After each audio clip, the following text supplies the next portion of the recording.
living since being thrown out of the Windsor estate. The police have arrested Andrew Mountbatten Windsor. It's an extraordinary revelation and development on this story involving the Epstein files and all the allegations that have been swirling around about Andrew over the many years, from Virginia Giuffre, now sadly deceased, and since then, and certainly what's been contained in the Epstein files as released in the last few weeks. But the police have arrived at Sandringham Estate this morning, where Andrew has made his new home. It's his 66th birthday today. What a birthday present that is. He has been arrested by the police. Of course, the brother of the current king, the second son of our late Queen Elizabeth. This is an extraordinary development. Those of us who've been talking an awful lot about establishment cover-ups and lack of, should we say, interest by the police in what are very, very serious allegations against Andrew. Perhaps pleased that that pressure has finally been put on the police, and they have done the job of actually looking into these issues seriously. Must bear in mind, of course, that the Prince has not been charged with any crime at this point, and he has always denied any wrongdoing in relation to any of the allegations about him. We'll give you more on that. We'll talk to you about that throughout the show, but I'm just being told that the arrest has been on suspicion of misconduct in public office. This, of course, relates to those Epstein file allegations and the documents that, if they are true, would suggest that he had, it is alleged, passed on basically what was confidential government information when he was the UK trade envoy for this country for 10 years to Jeffrey Epstein for Jeffrey Epstein's financial gain.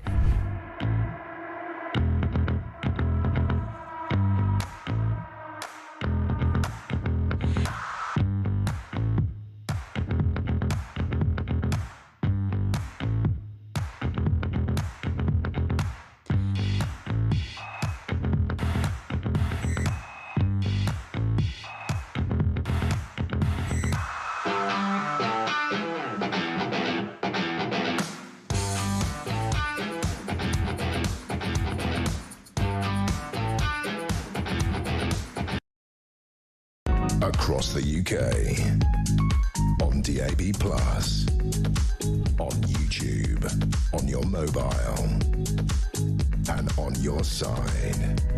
This is Talk.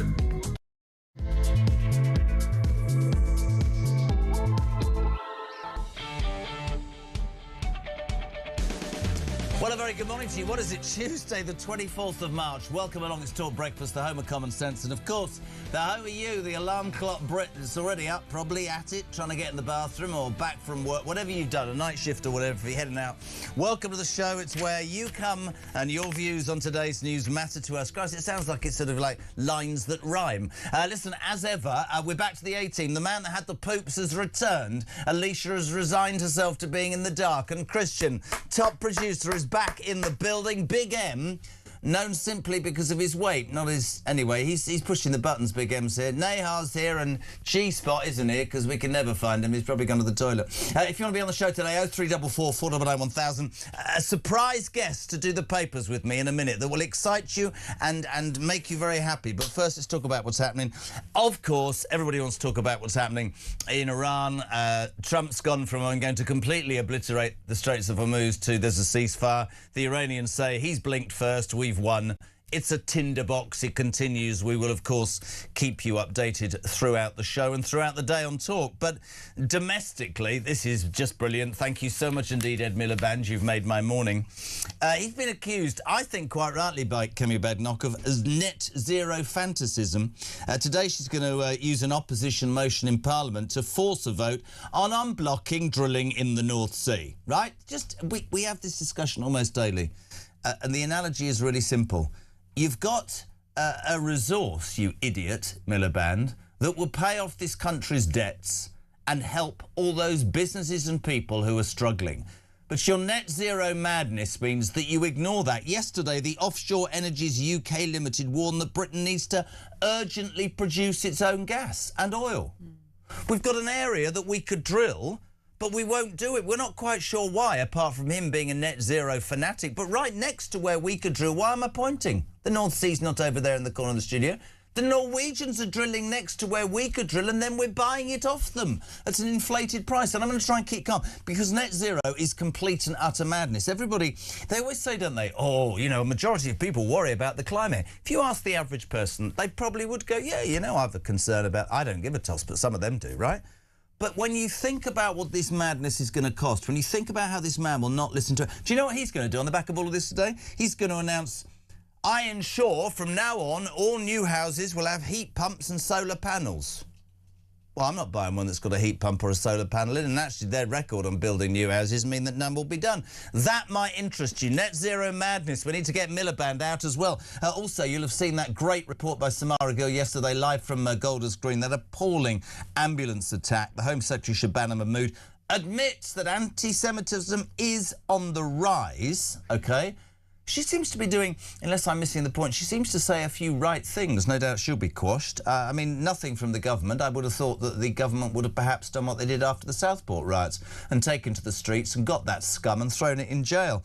Do you know that to prove it, an art exhibition in Kent, we discovered yesterday, showing Jews eating babies has been deemed, I can't do this, not abusive or insulting by the police. I mean, I said it yesterday, I'll say it again. Any form of racism in my mind is abhorrent.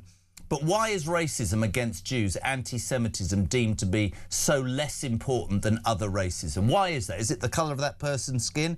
I don't know. If you're feeling miserable, this will make you feel even more miserable. Or maybe it'll make you feel pride. Do you remember HMS Dragging Your Feet? That one ship that we got that wouldn't leave Portsmouth because the Union wouldn't get it ready, and anyway Amazon hadn't delivered the food. It's finally arrived. It's taken 3 weeks. It's now arrived in Cyprus to defend the Brits that live there. On the exact night that Donald Trump says the war's over. I mean, brilliant. We'll also have a discussion about defence spending. When will we spend enough to make ourselves viable? There is a story very quickly on the front of the Sun, which I think we have to talk about. The Barmy Beeb bans Bob Monkhouse. There was an episode of The Repair Shop, which is television for old people. Even I find it exciting now. Oh, redo that painting. No, thanks. A production worker on this show got offended by a Bob Monkhouse joke. Let me give you a Bob Monkhouse joke. I'm going to give you Bob Monkhouse jokes, who, by the way, I saw live as was the greatest stand-up in the history of the world. He said, I can still enjoy sex at 74. I live at 97. No, number, I got that wrong. Jesus! I live at 76, so it's no distance. Big M's just shaking his head. God, you're crap at this joke. Right. 0344 499 1000. Text to 87222. How nice is this? A very good morning to our new paper reviewer, Samara Gill. Hello. How are you? Good morning, everyone. Yeah, I'm great, actually. It's great to be in the studio this early. I'm loving it. It's such a good energy in the morning with you at 6 a.m. Let's go. I mean, the papers, there's no shortage of stories this morning. My goodness. Can you show them what we gave you to get you in the right spirit? Yeah. Am I allowed to show this? It's my show. You can do whatever you want. For those listening, it is a Australian beer, an Australian beverage. It is 0% alcohol, though, so just We've got her a Corona Zero, yeah. Mike, to get her in the right frame of mind this morning, the little dinky bird. Yeah, I know. The thing is, I might take it a bit too seriously, and this paper review might go off the rails, even if it's 0%. Well, you'll be fine. Can I start, actually, differently to net zero? Yesterday, that appalling Golders Green attack, and we sent you down there. Yeah. You delivered reports into us and into Julia. These 4 ambulances, and Hatzolah ambulances, and the thing that I wanted to say today as well is, funded by the Jewish community, driven by volunteers from the Jewish community, but available to the whole community, set fire in the middle of the night. A sort of group that I can't even bring myself to try and say their name, admitted responsibility. But for us, it was pretty obvious again, anti-Semitism on the rise. You went down there yesterday. I know you did a quick bit into us, and more across the day. I was talking to Den the other day, yesterday, about it. What was your view? Give us an update of what it was down there, what it was like in the community. Look, I mean, it was solemn, but it was angry. I've been to a few of these situations, and you usually see people quite upset, tears, this time it was a different emotion. People were enraged. There were journalists such as Al Jazeera that were actively booed and chased out. The BBC was also hounded. And you know what? I can completely, even though I'm all for the free press and I believe that they should report, I can completely understand why the community was so upset, because these are, you know, agencies that have done some really anti-Semitic things across their time of broadcast. And I think that the BBC didn't even cover this till 10 o'clock yesterday. Precisely. Which is absolutely appalling. Exactly, and I think that's what you can kind of see. When you see that tension between the media and the people, you can just see that people have had enough. And I really do empathise with the Jewish people. It was keep calm, it was carry on, the coffee shops were going, the bagels were being baked, which is also a glimmer of hope within this, but it's just horrific. I mean, I was looking for the front page of the Metro because there's a horrible story about how one of those ambulances had actually saved a baby just the week before, and that baby was actually from Iran. So that just ties the whole story together as to these ambulances were not just for the Jewish people, they were for the whole community, and I think it's an assault on the whole community, and they were really feeling it. It was, the tensions were high. There was about a different fight every couple of hours over there. It was something else. I've said it to the point where I'm sure people think it's all sort of obsession with me. I don't understand how a community that had done to it what they had done to them 60 years ago should put up with blatantly being treated as they're done. And again, a bit, and I don't just aim this at Starmer, actually, I have to be honest. A bit like the rape gang inquiry. I don't know how our country looks itself in the eyes. If we are able to get people on the street within 20 minutes to round up those far-right thugs, not that everybody after Southport was, but some were, OK, but everybody was labelled far-right by Keir Starmer, and the military went on the streets, the police, it seemed, and arrested these people. They were taken in on camera, they were tried on camera, and they were thrown in jail. This scum, this is... I do fear that we are getting to a point where certain things will be normalised, and I think that's fundamentally wrong, and I will forever stick up for the Israeli people, and I'll say, everybody will say, you know, the problem is Netanyahu. Yes, I'm sure there are things that the Israelis do in terms of war and things that you would disagree with, but that shouldn't, I don't think, impinge 1,000,000% on 250,000 Jews who live in this country, have lived amongst us, built businesses. I find it really dangerous. I mean, I said yesterday, I'd love your opinion on this. You know, our government have created an anti-Islamophobic Muslim czar. Where's the anti-Semitism? I can't even say the word Semitism czar. That to me sums up what happens, and it's appalling. And he's married to a Jewish woman, Starmer, for Christ's sake. Yeah, he is, but what he cares about really are the voter bases. And when we're looking at this sectarian politics which is thrown around, which basically means, you know, in translation, pandering to certain groups in order to pick up votes, the Muslim vote is much bigger than the Jewish one, and we're seeing that in real time in the consequences of what communities are being lifted up and what are being pushed down. And I think you're totally right. I spoke to Dov Foreman yesterday, who's a really great Jewish commentator, and he's been banging the drum about this for a long time, and he said Jews are the canary in the coal mine. Once their freedoms are being curtailed, then we are next. Everyone else is next. Well, I've got a really good interview later on, the final hour of the show. Brooke Goldstein's an American human rights lawyer, and she wrote an incredible book, End Jew Hatred, and she's very, very outspoken about what has happened and is coming for the Jewish population, not just across the world, but in this country. Can I just say... it's so much responsibility. Good morning, Jeremy and Samara. I love the both of you. Deborah, this is the start of a worrying moment. The Jewish community is feeling fear and pressure, and that concern extends to all of us. We're all vulnerable in times like these. Please stay vigilant. Louise in Ipswich. During the statement about the ambulance torching, did you see all the Muslim MPs condemning it? No, me neither. She said only one single Muslim MP attended the statement, which sums it up.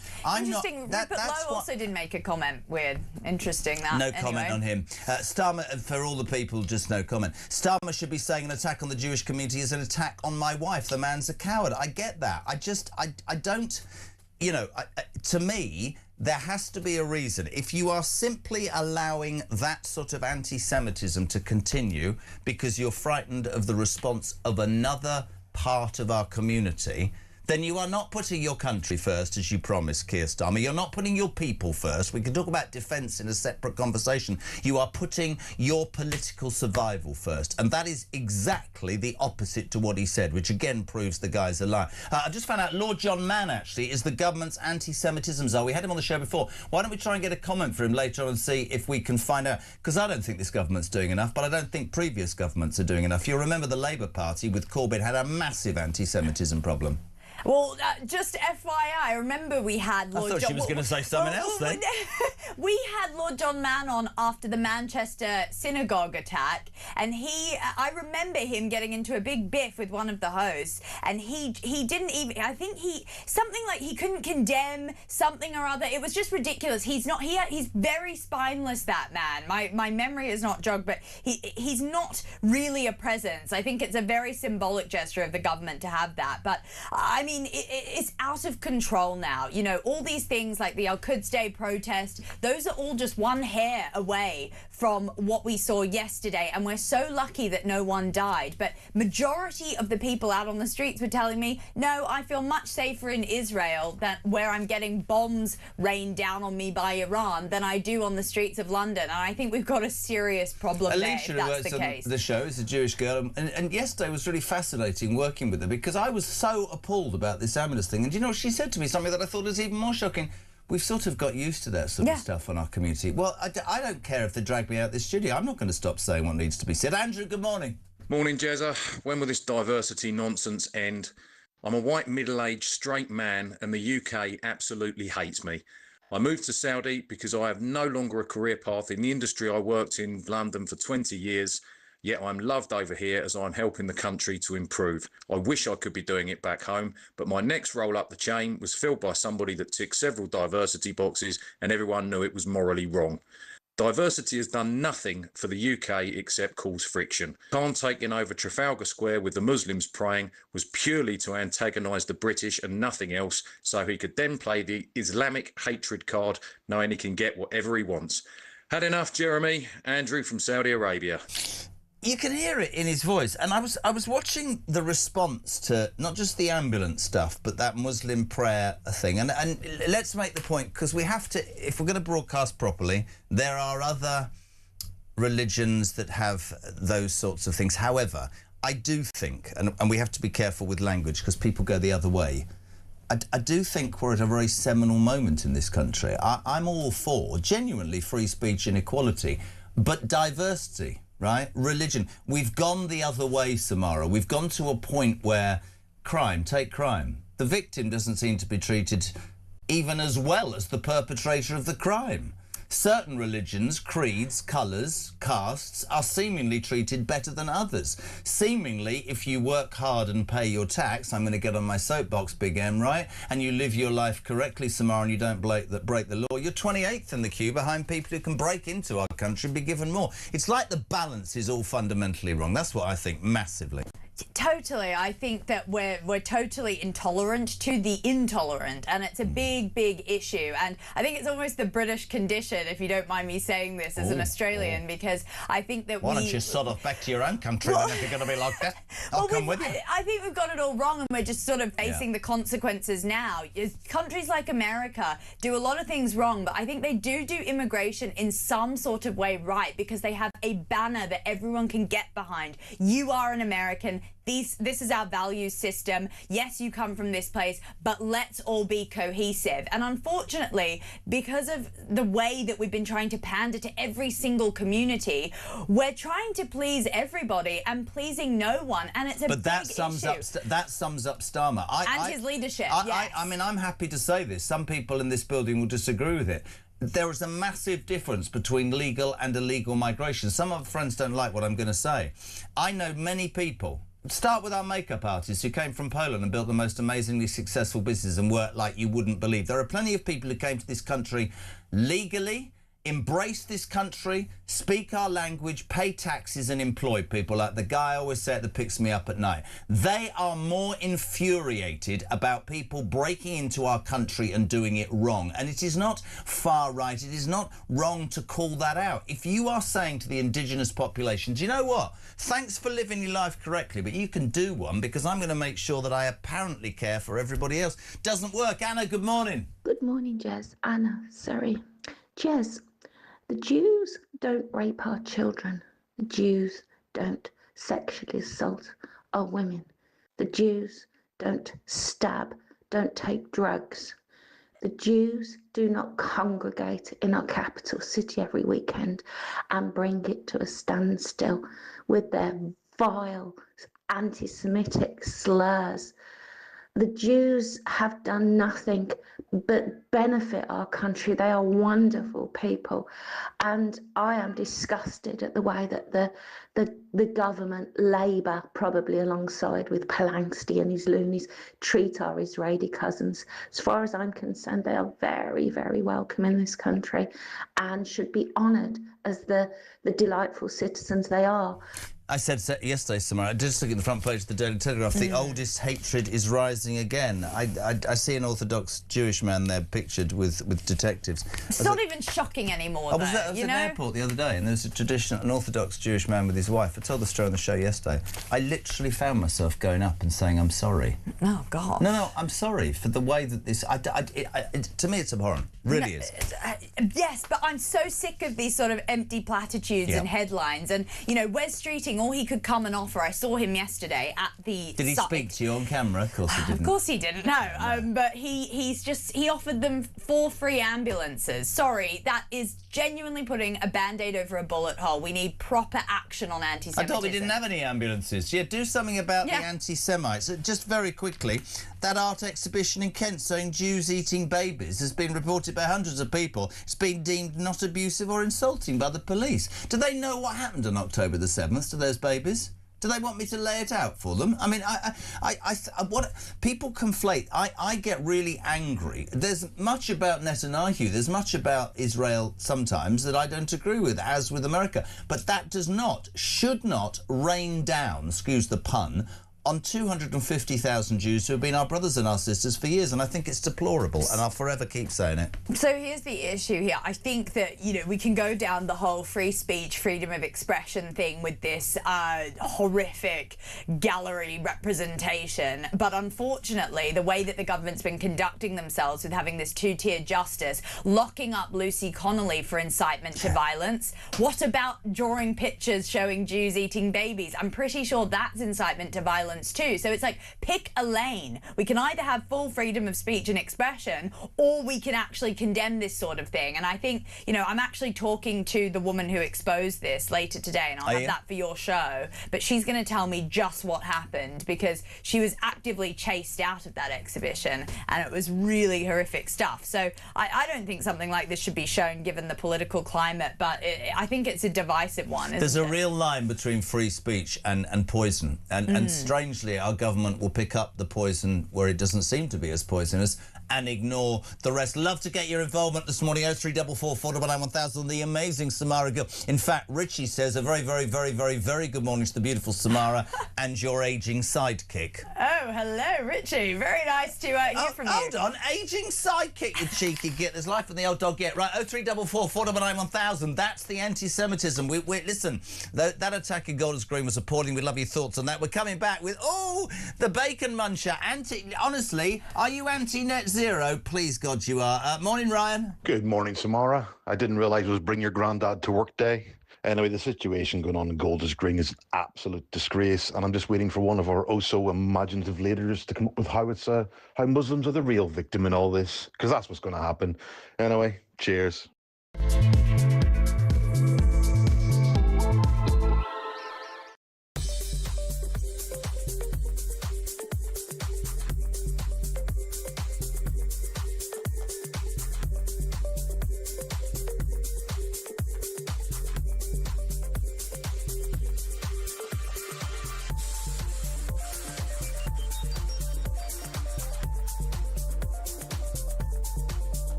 I was sat in the tent and he was showing me through photos of his phone, scrolling through.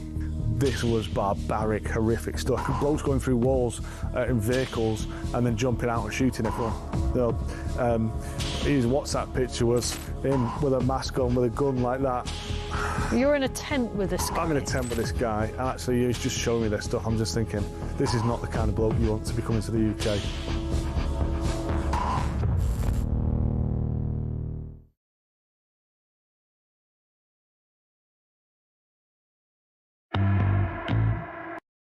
Across the UK, on DAB+, on YouTube, on your mobile, and on your side. This is Talk. Welcome back, 6:25. It's breakfast, and I'm incredibly delighted to be joined by the incredible Samara Gill. In fact, it's Bring Your Grandad to Work Day, said the last caller. Yeah, it's great to be here. Do I look like your granddad? That's why I love the Talk audience, you know. They just they tell it like it is. It's fantastic. Samara was down at Golders Green yesterday after that unbelievably dreadful anti-Semitic attack on those 4 ambulances. Loads of that across the day. Golders Green arson. This is from Bill in Cheshire. If a mosque had been set afire, we would have had live TV crews there all night. The BBC would have had about 50 reporters on scene, and the blame would have been on the IDF and Trump. The BBC and its lefty journos are far more interested in Palestine protesters outside a bakery. Couldn't agree more. Natasha, the reason Jews feel safer in Israel than the UK is because they know the government has their back. Here we all feel the government couldn't give a toss about us. Only one religious group they want votes from. That's Natasha, very true. We're going to talk being anti-net zero in a minute, because Ed Miliband's a nightmare. But front of the sun, I've got to do this. So Barmy Beeb bans Bob. Bob Geldof was an absolute genius. I once saw him live, and he'd get 3 people that he'd never met genuinely. Well, I did say Monkhouse. What did I say? I said Bob Geldof. That's my age, you see. Through the glass, right, they just look at me occasionally and go, oh, God, he's losing the will to live. All right, Grandad. Jeez, that was my Grandad moment. Bob Monkhouse, live. Unbelievable, right? Yes. This is how barking mad the BBC are. Shut up, you lot. You're all fine. An episode of BBC's The Repair Shop. Isn't the bloke that used to do that in trouble? He is, isn't he? Was pulled after a TV production worker got offended by a sexist Bob Monkhouse gag. Experts... hope to restore the late comics volumes of handwritten joke books dating from the 60s, but bosses said it sort of has changed. This is a complaint against decency. Do you want to hear a Bob Monk? We did it earlier. I can still enjoy sex at 74. I live at number 76, so it's no distance, right? I think that's really funny. Speaking of granddads, yeah, I mean, that's great. I don't have people living that near to me. Carl, good morning. Morning, Jeremy. Morning, Samara. Really, really... wokery has gone mad. I mean, it's even hit the repair shop. I don't know if anyone's read the piece in the Sun today, but it's a great little piece about the repair shop, and they're waiting to repair Bob Monkhouse's joke books. You can imagine, I've heard about his joke books. Supposed to have just thousands of jokes written in loads of books, and somebody was giving them. Anyway, cut a long story short, somebody actually looked through them from one of the companies that's from BBC, and he's probably obviously straight out of university, joined the BBC, ain't got no life skills at all, just green hair probably, and next minute he don't like one of the jokes in the book, said it was sexist. We all know that Bob Monkhouse in the 60s and 70s, sexist jokes was a thing, but no, one joke, didn't like it, whole thing scrapped. So I'm going to basically tell jokes all morning from Bob Monkhouse because I think he was an absolute legend. With my wife, it was sex, sex, sex. Yes, you're right. Whoa. 3 times in 55 years. Bob, I don't care. What is wrong with the world? What's interesting is that actually the BBC is going to get a new Tim Davies as well. They've actually finally chosen a successor to him from that shambolic sort of reign. And it's this guy called Matt Britton. Yeah. And he's a former Google executive. He's got no TV experience or anything like that. He'll definitely be taking a pay cut, stepping down. So that's going to be who's dictating whatever the nation's sort of thinking, I guess, or at least 10 years ago that would have been the case. So I think it's interesting. Is he going to cut all this flab off from the BBC? Is he going to get the wokeness out? No. You don't think I think so? they are absolutely... genuinely, listen, there's about as much chance as me ever working for the BBC as there is of me being the President of the United States, right? I think it is nothing short of a disgrace. I think our state broadcaster should be straight down the middle. It isn't. A station like this, of course, acknowledges we're right-leaning. At least we're honest about that. So much of what the BBC to me We're not does... funded by the government, though, you know? We're Precisely, privately funded, you survive so... entirely on people that listen to you. But I just don't see that somebody or an organisation that is funded by the British public should be allowed to continue, right, doing what it does. You can see it. It's infiltrated, but he's right. They're all tree huggers and they all eat couscous, which just sets me complete. Don't get me on couscous. 0344 499 1000. Jez, say it what it is. It was a terrorist attack yesterday. Vinny, I actually sort of agree with you. So can you put paintings on display that offend Jews, but you can't tell a Bob Monkhouse joke? We're finished. That's it. I'm leaving, says David. I agree. Let's talk about the other main news story today. Ed Miliband is going to be accused of being a net zero fantasist by Kemi Badenoch. She'll use an opposition motion today to force... She wants to force the government to unblock drilling in the North Sea. Yesterday, Offshore Energies UK, slightly important, said that Britain urgently needs to produce its own oil and gas. You've come here for early breakfast, so you're going to get the Jeremy Kyle analogy. I'm 120 billion skint. I owe that, right? I can't even afford the interest on that. But in my garden, right, unbelievably, I find underneath the earth all this gold.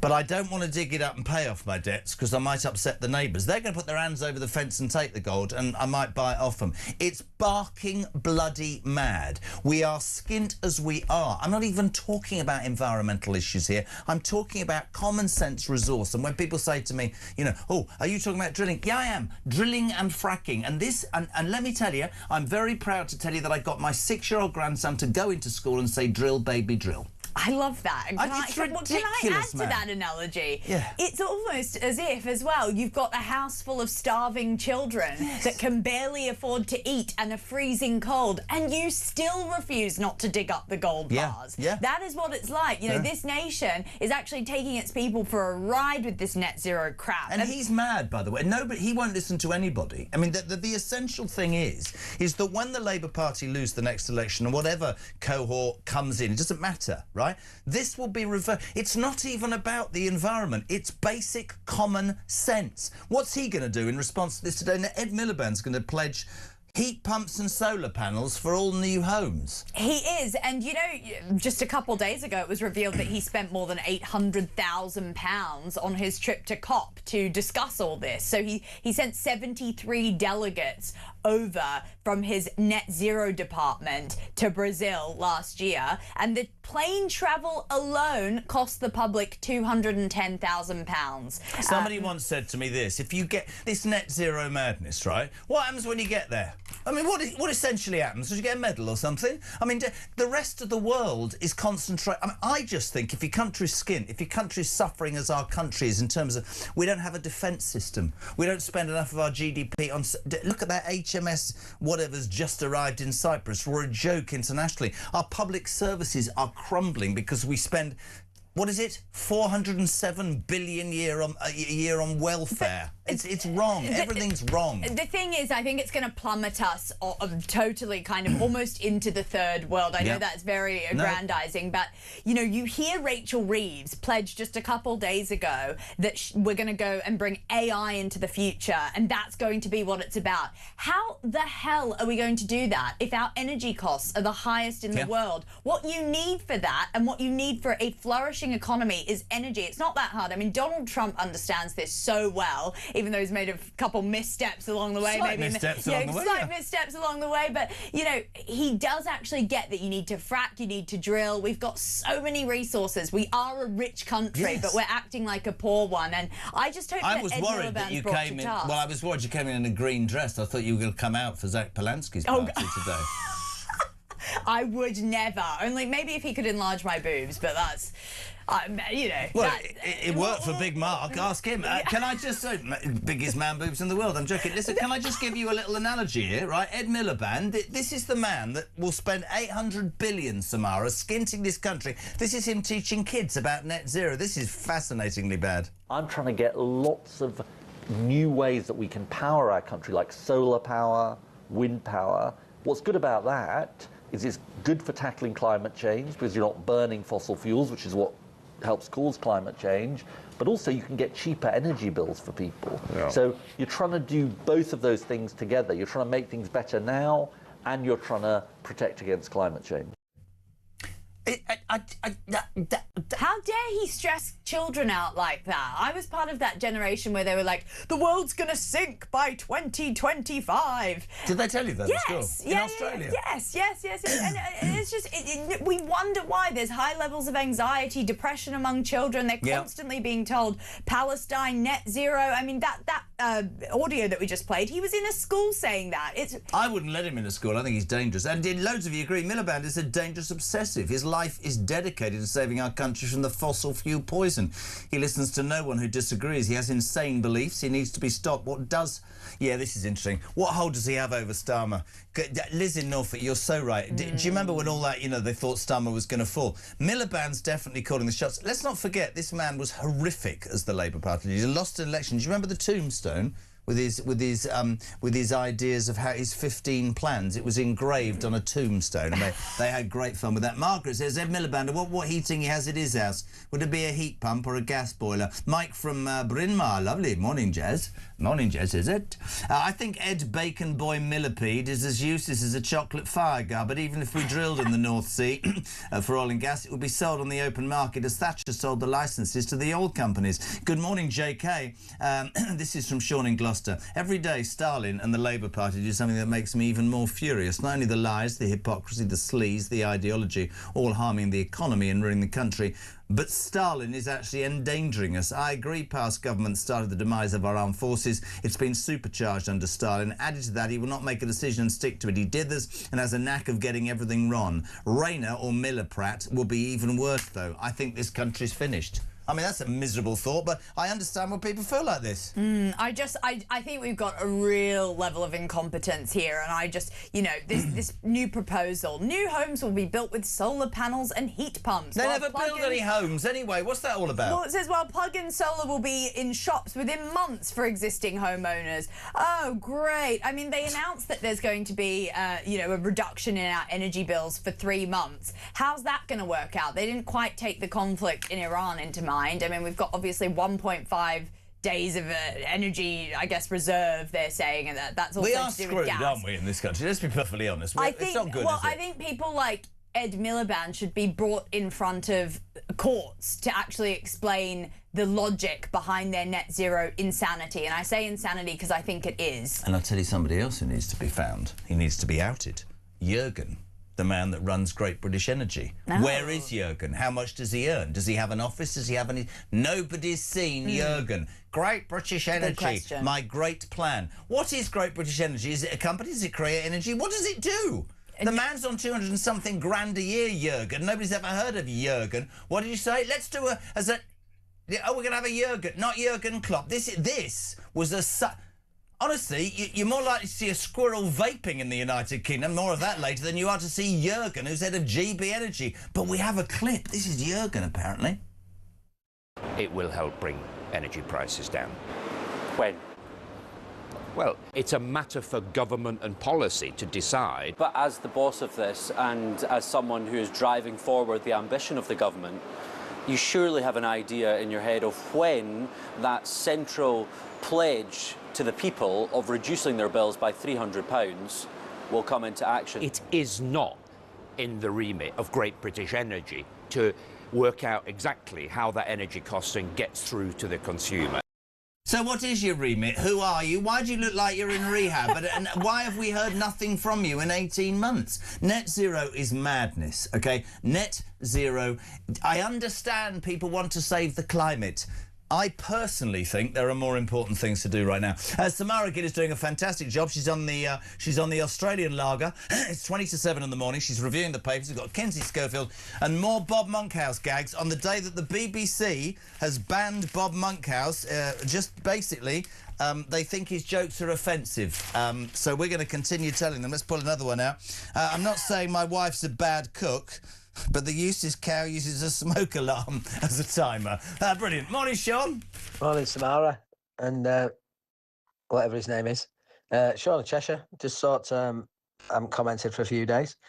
So just just heard you earlier, Jez, when you're saying about new solar panels to be on all new houses and heat pumps. I can actually remember Gordon Brown trying to pass a law back in whenever it was, 2009. He said that all new houses will have solar panels. I haven't seen that happen yet. I've seen some occasionally, considering the amount of houses we've had built. How does he pass? Did he actually pass that law in the end or not? Because he definitely said he was going to, but it looks like it was an optional law that you didn't really have to do anything about. Much like when politicians and parties have flagship new laws that are exactly the same as the old law, just with a slightly different name. Keep up the good work and find out what other depressing things that Miliband has come out with. I look forward to the daily depression from Miliband and Labour every day.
Across the UK, on DAB+, on YouTube, on your mobile, and on your side.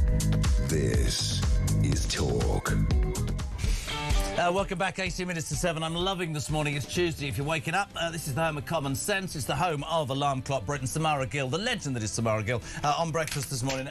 You're waking up to the news that Ed Miliband, the net zero fantasist, doesn't give a toss about listening to anybody. Kemi Badenoch today saying we should drill. Most of the United Kingdom say, drill in the North Sea. Yesterday, Offshore Energies UK, the people that do all this said, drill. It's ours. No, he's not doing it. He's going to make sure that all heat pumps and solar panels are all over all new houses.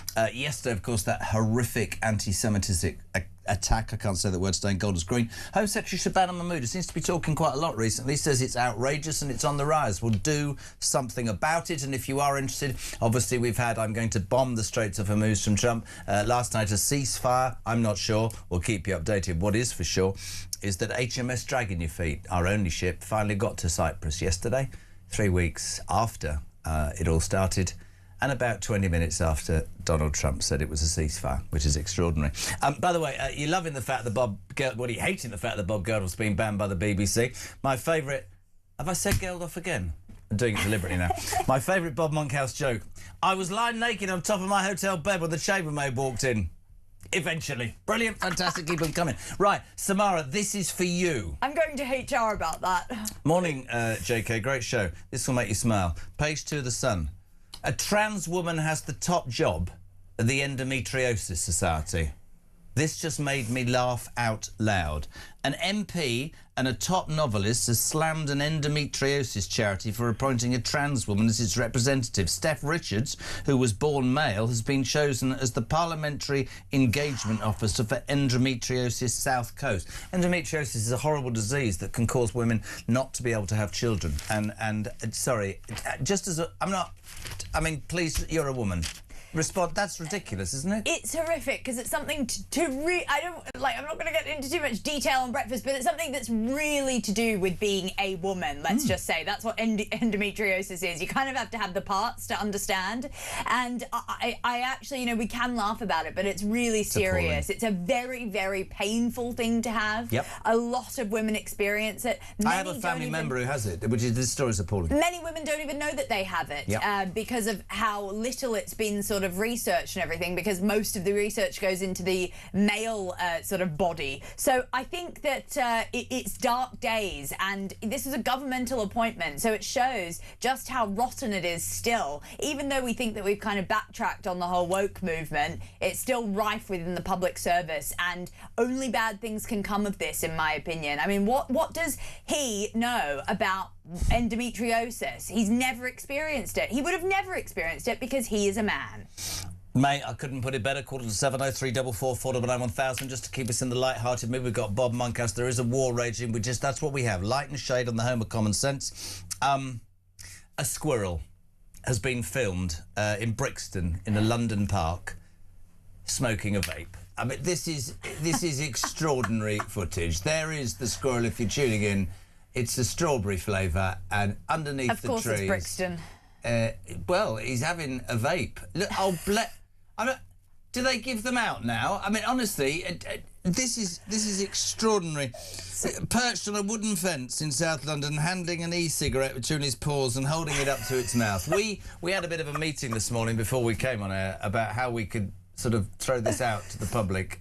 All I can say is that Damien completely and utterly destroyed any chance of me asking any of you anything.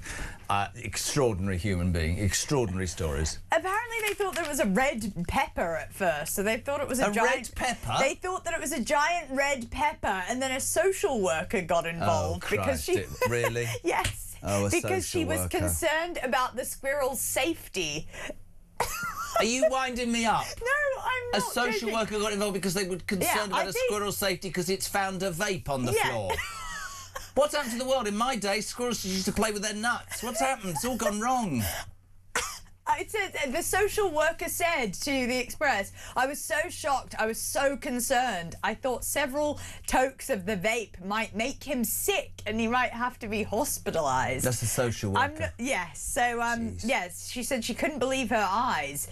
She watched him for a few minutes. So clearly, the squirrel's well-being is taken into consideration. I mean, meanwhile, we've got some really egregious stuff happening in parks across London. But I'm glad that's where the social workers... Let's not worry about stabbings or drug deals or kids drinking alcohol they shouldn't. Let's worry about squirrels sucking on vapes. Bob Monkhouse jokes coming up. See, I got it right. Let's cross to America. This is brilliant. We do this every single morning because we love her. And she loves certain people. I don't think she loves me anymore. Kinsey Schofield, a very good morning to you. Why would you say that? You don't message me, you don't call, you just don't spend any time on me anymore. I'm needy. I'm trying to be respectful of your small children, okay?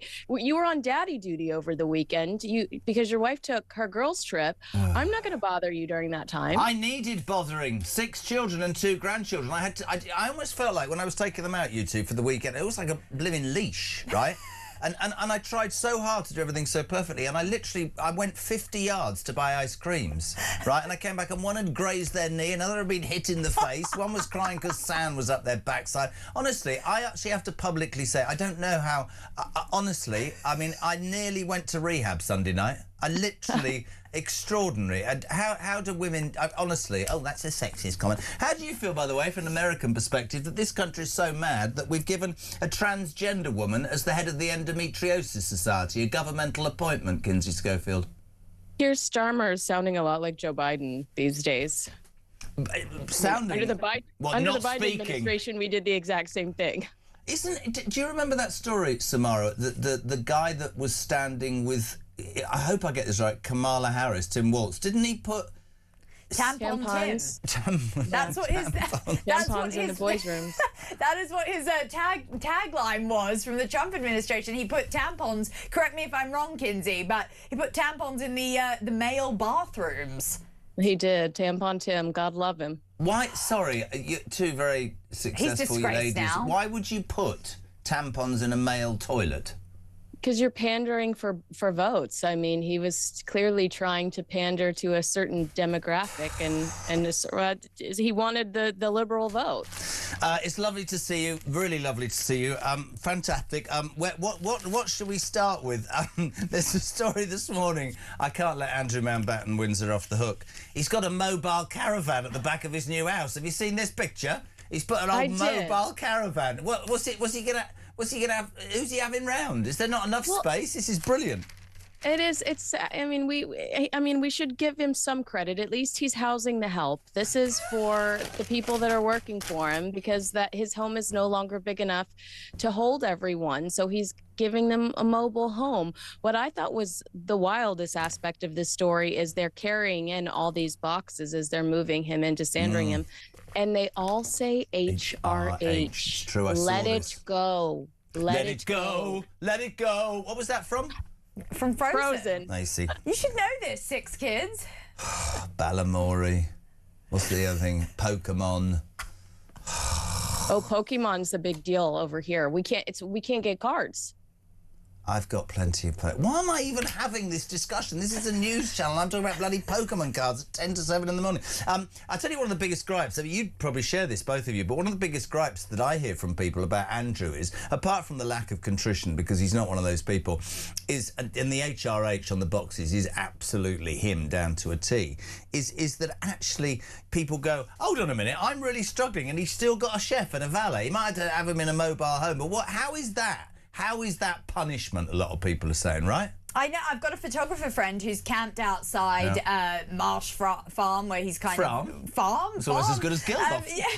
And he constantly sees dry cleaning vans going in and out, cleaning services. This man's living a life of luxury. He's absolutely in denial about what's happened to him and how his life has been destroyed in the public eye. I think that he's just enjoying sort of a life of bliss. I mean, he's not allowed to ride his horses. That's probably an issue, and I'm sure he's been slightly jaded, but I think he's jaded because he can't ride his horse, and alarm clock Brits are already 3 hours into the day. I'm not having a go at you, I'm just making the point. That's the problem, isn't it, Kins? That he just isn't, he doesn't look like there's any understanding of what everybody else might think.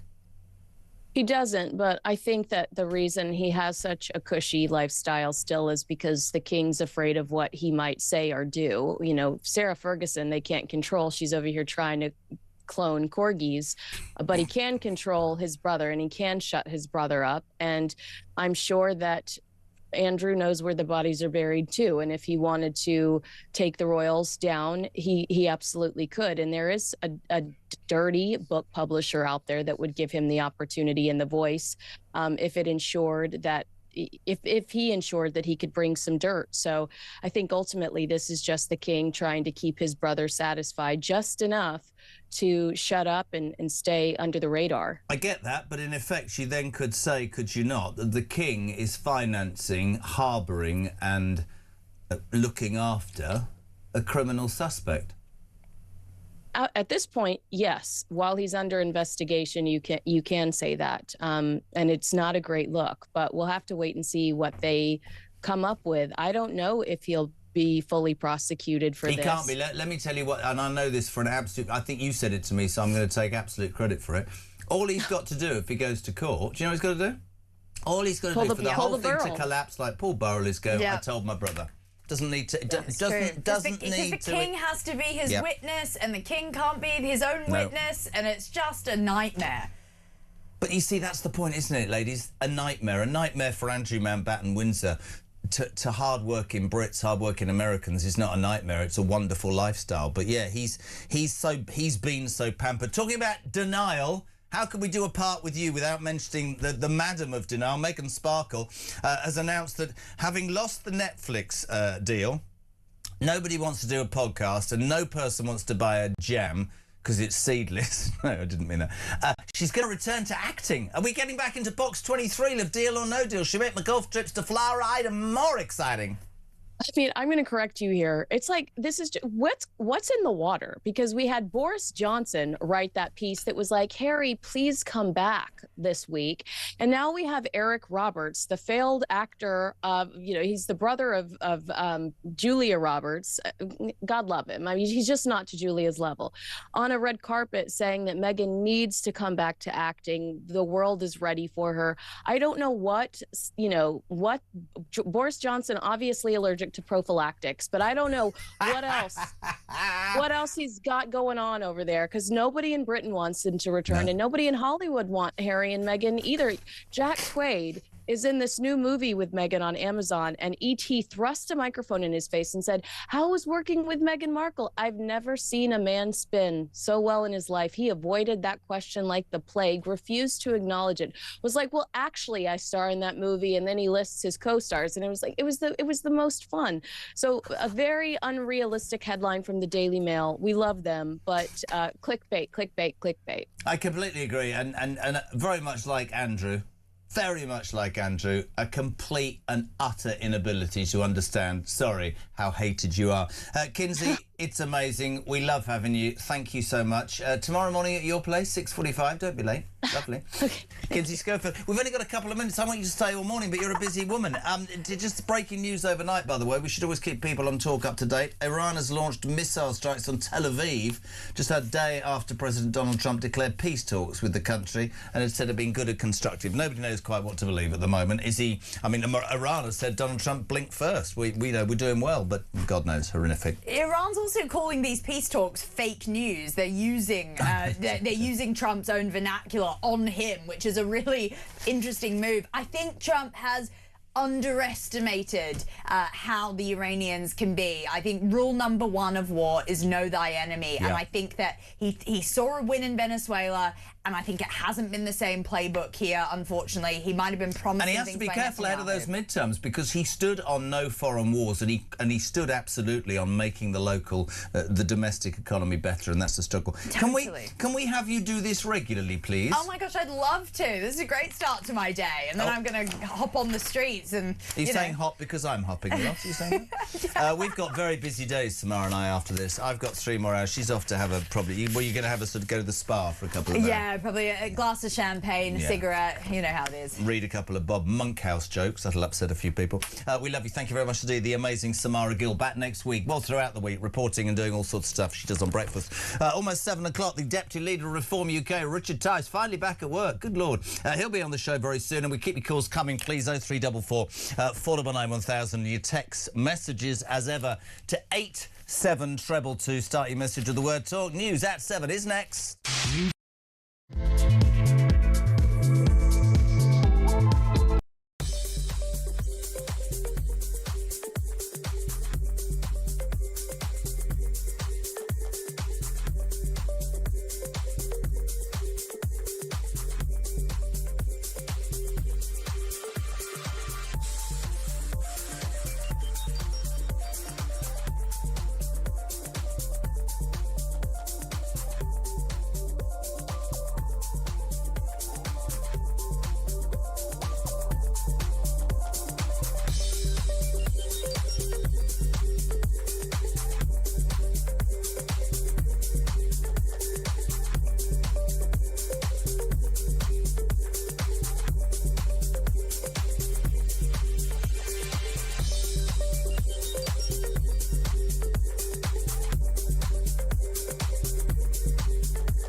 I'm Mark Dolan. Join me every weekend from 6 a.m. for the stories that matter to you. We talk politics, we talk news, we talk entertainment, we talk about everything that affects your life. There's only one place to start your weekend, the home of common sense. Talk Breakfast on Talk. 6 a.m. to 10 a.m. every Friday, Saturday and Sunday here on the home of common sense. Across the UK, on DAB+, on YouTube, on your mobile, and on your side. This is Talk.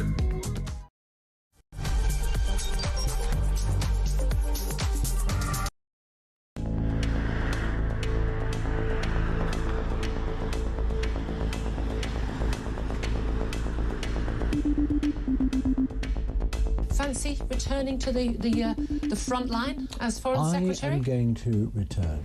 I am going to return. To the people from whence I came. Hello, I'm Peter Mandelson, and I'm proud to serve as His Majesty's British Ambassador to the United States of America. I feel a tremendous sense, a profound sense of sympathy for those people, those women who suffered as a result of his behaviour and his illegal criminal activities. And secondly, I regret very, very deeply indeed carrying on that association with him for far longer than I should have done. The Ambassador has repeatedly expressed his deep regret for his association with him. He's right to do so. I have confidence in him, and he's playing an important role in the UK-US relationship. Mandy's out 4 decades and 3 scandals, or 3 that we know about. Guess what? Number 10 knew all about it. They knew that he lived in Jeffrey Epstein's flat. Mandelson resigned from the Labour Party late last night over the allegations of $75,000 set of payments to him from Epstein while he was business secretary, $10,000 to his now husband, a photo of him in his pants. This isn't just bad form. There are strong arguments here for him to be facing investigation over misconduct in public office. I knew of his association with Epstein, but had I known then what I know now, I'd have never appointed him. Breaking news that Lord Mandelson, Peter Mandelson, has now been arrested. So Mandy and Andy have now both had their collars felt. This is the establishment, the British establishment on trial. Came to us around about 5 o'clock when we learned that we saw footage of Peter Mandelson being led out of his London home in very exclusive Regent's Park by 3 coppers. Now we have all these allegations, we have all the documentation related to those allegations, which Downing Street is being forced to put out. The first tranche of it will be early next month.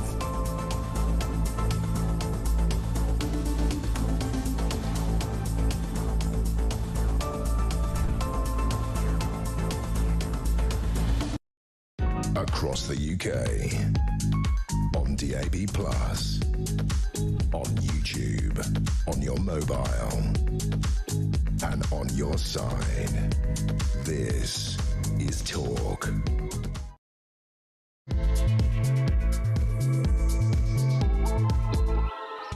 Hey, very good morning to you, my friends. Just gone 7 o'clock. It's Tuesday, the 24th of March. You lucky people. This is the home of common sense, and it's the home of the Alarm Clock Brit, where you have your say on the news of the day. What are you waking up to? More net zero madness.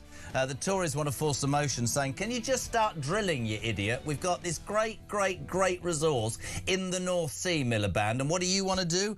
You want to today insist that heat pumps and solar panels should go in people's houses. Even the Offshore Energies UK Limited yesterday said it makes no damn sense. I'm not bothered about those people that go, we shouldn't do. Yes, we should. We're skint. There's a resource. Damn well use it. Love your thoughts on that. We'll do more on that.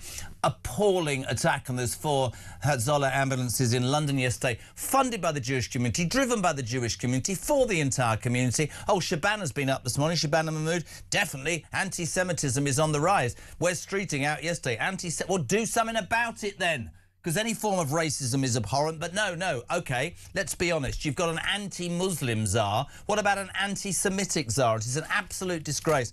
On a slightly more light-hearted note, the BBC has decided to ban Bob Monkhouse jokes because apparently they're offensive. Whilst everything that's going on in the world, that's what the BBC are doing. I'm going to continue to tell those jokes throughout the morning because I think it shows that we've got a slightly light-hearted. Do you want another Bob Monkhouse joke? And my wife said, can my mother please come for the weekend? I said, why? And she said, because she's been on the bloody roof for the last 3 weeks. 03444 499 1000. Let's say a very good morning to Sean. Morning, Jeremy. Sean from Grimsby. I listened to them politicians when I got home from work last night, all condemning these attacks on the Jewish community in London, and it's the same old guff every single time. Oh, Londoners condemn this. Oh, that's no place in our society. Oh, we say no. Well, how about instead of these words which you repeat every 5 minutes, how about you actually do something? Don't know, like, you know, ban all the hate marchers who shout about hating Jews every 5 minutes. And how about we start arresting people who drive around London in the car saying they're going to rape Jewish women and sentence them to, like, I don't know, like 10 years. Well, maybe they'll think again. But we're not going to do anything because our government's just too cowardly. Great show, mate. Got to say, I completely agree with him. 7:05. He's been away. He's important, but he's deigned us with his company this morning. The Deputy Leader of Reform. He's the head of everything. MP for the brilliant Boston and Skegness constituency. Richard Tice, good morning. Good morning. I work 24/7, Jeremy, unlike some people who work 4 hours a day, 4 days a week. But there we are. Very good morning to you too. How was the skiing? All right? Everything's fantastic. Yeah, I'm sure you. it is. Yeah. There's a lot going on. We've got to push on and talk about the madness of Net Stupid Zero. I've been talking about it for 3 years plus, Jeremy. I started when I was presenting on Talk, and I was lambasted for it at the time. And you know, to hear the Tories say that we've got to drill Britain, drill. Let me just remind everybody, it was the Tories who introduced Net Stupid Zero. Never forgive, never forget the damage they've done to our jobs, to our economy and to our energy prices. It doesn't make any sense, and you're damn right, all joking apart. You've been calling it Net Stupid Zero for years. I mean, I think we need to look at all sorts of parts of this argument.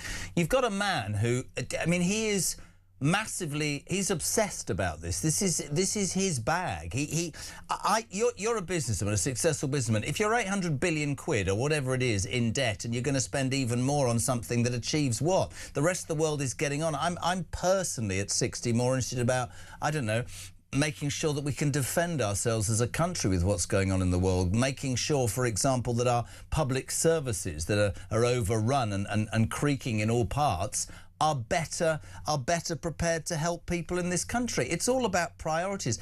I think he, genuinely not making it personal, I think he's a very, very dangerous man, Ed Miliband.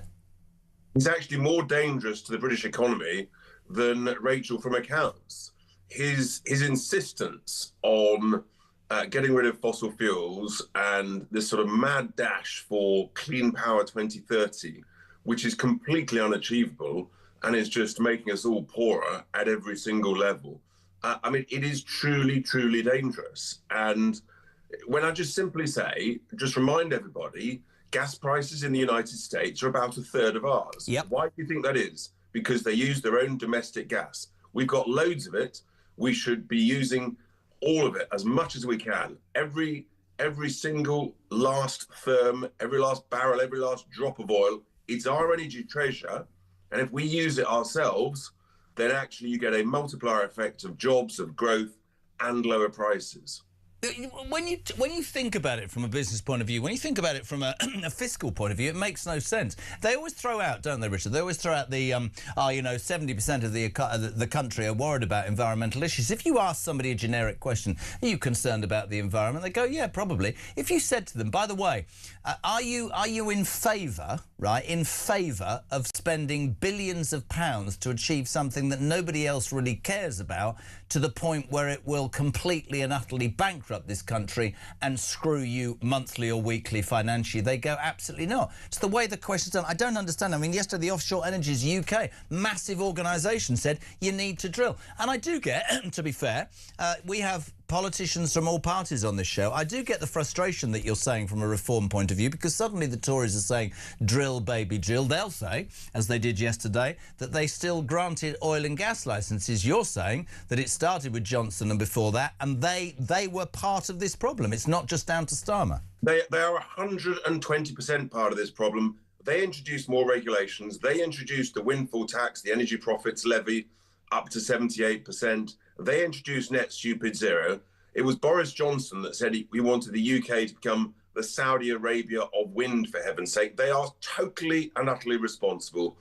And then Miliband has doubled down on this stuff. And the idea that we're exposed to higher gas prices because of problems in the Middle East exporting gas from Qatar, when we're sitting on a decade's worth under the county of Lincolnshire alone, when we've got gas in the we could be drilling for in the gas field at Jackdaw and more besides. And I just remind everybody, last year in the North Sea, on the Norwegian side, they opened 49 new exploration and production wells. How many did we open and start? Zero. But that, to me, zero. I know, and the point is, because his system won't... I'm worse than you. Because his system won't work, we'll end up buying it from the bloody Norwegians at more cost, which will send people's bill. It just genuinely... There's no common sense in it, Richard. There is no common sense at all. It's interesting. He today, though, counters with... he's going to say that heat pumps and solar panels for all new homes is what his government's going to achieve. I'm rather cynical that they're going to build any houses whatsoever. But he is a dangerous human being, and it won't go away. Other big news story, that appalling attack which we broke yesterday of those 4 Hetzola ambulances in Golders Green, funded by the Jewish community, driven voluntarily by the Jewish community. Suddenly the government's going, there's anti-Semitism. I'm going to ask you a really straight question in terms of Reform UK. I have my own view about how, well, I think all racism is abhorrent, and I'm sure you'd share that, but there seems to be a treatment of Jewish people in this country that is beyond the pale. It's disgusting. And we have a girl who works on this show who's Jewish, and she said to me, it was really sad yesterday, she said, we just sort of got used to it. Would a reform government do something about anti-Semitism as aggressively as this government seems to do about Islamophobia, for example? Absolutely, 100%. We're the people who called out these vile hate marches straight after October the 7th. And in terms of anti-Semitism, Jeremy, as we know, a fish rots from the top, from the head.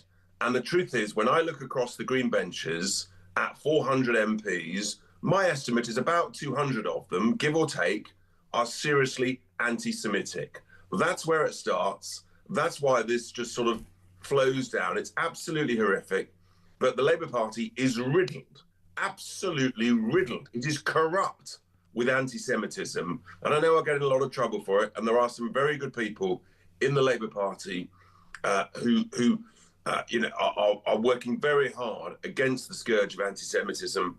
But they are dumbed down by hundreds of Labour MPs who are just institutionally, in their bones and their blood, anti-Semitic. That's the bottom line.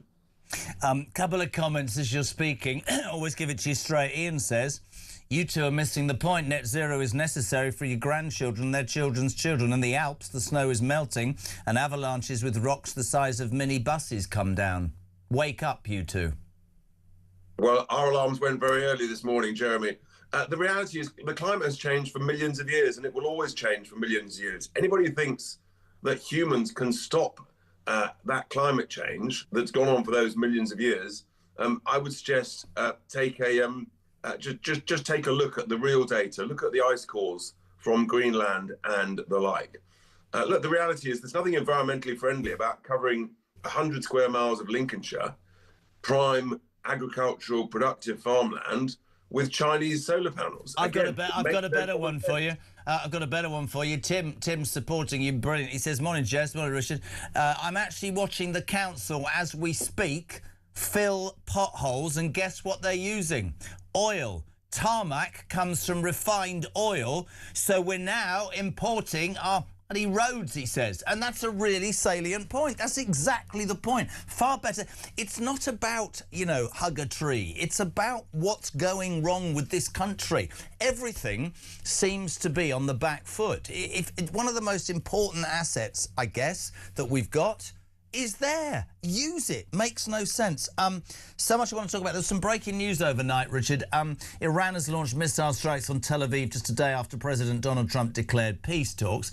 The irony, of course, is that our only boat, HMS Dragging Your Feet, has finally arrived to defend Cyprus at the exact moment that Trump says there's going to be a peace talks, whether there is or not. Another thing I should put to you in reform. This government's already announced that defence spending will get to 2.5% GDP and it'll be beyond if they win the next election. One of the things for me personally was when I saw Sunak 2 days out the last election saying, we'll spend 3%. We have patently been failed by successive governments. This isn't all on Starmer. I know you got very upset yesterday at some committee. This is on the last 20 years, the cheap option. Now, you will say as a party, we're going to spend more on defence. Where are you getting the money from, Richard?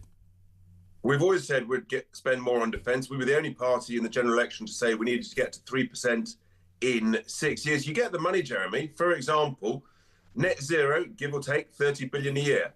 The OBR has agreed that actually Tice is right on that point. You don't need to pay voluntary interest on all the printed money, the quantitative easing reserves. That's another 15 to 20 billion a year. We've got tens and tens and tens of billions being wasted on welfare to people that we need in work. There is no shortage of money in order to pay for our defence. If we stop wasting money wherever we see it being wasted, whether it's at the council level or at the national level, then actually we've got the money to do what is necessary. And that, yes, this is a serious wake-up call. You can't have a bunch of nice-to-haves if you can't defend yourselves. And the Tories, yet again, are to blame for having not only cut defence spending to the bone, but also that which they did spend, they've spent it badly. That's the reality. And that's why we've ended up in a situation, we're spending 20% more on defence than our good friends across the Channel, the French. And yet they're getting much, much more bang for their bucks. They've got more ships, more equipment. That's because we're giving them £500 million a year to sit and watch illegal migrants get into dinghies. That's a joke as well. That is also a joke. And of course, that should stop. And they should be forced to stop the dinghies leaving. But coming back to the point, for the money that the French are spending on defence, they are getting much better value. And that just annoys me because we could do so much better.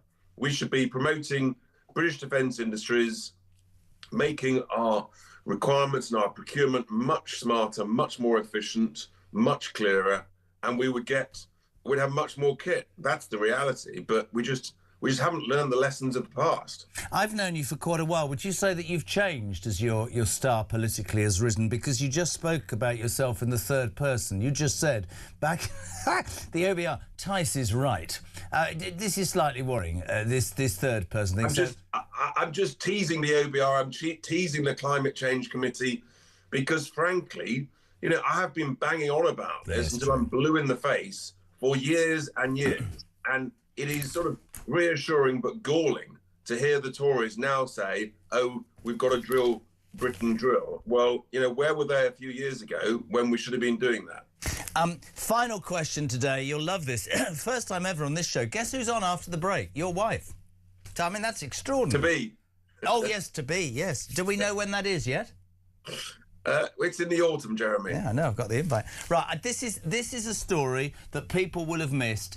This is quite personal, but it is absolutely symptomatic, Richard, in my mind, of the madness of this government. Have you seen?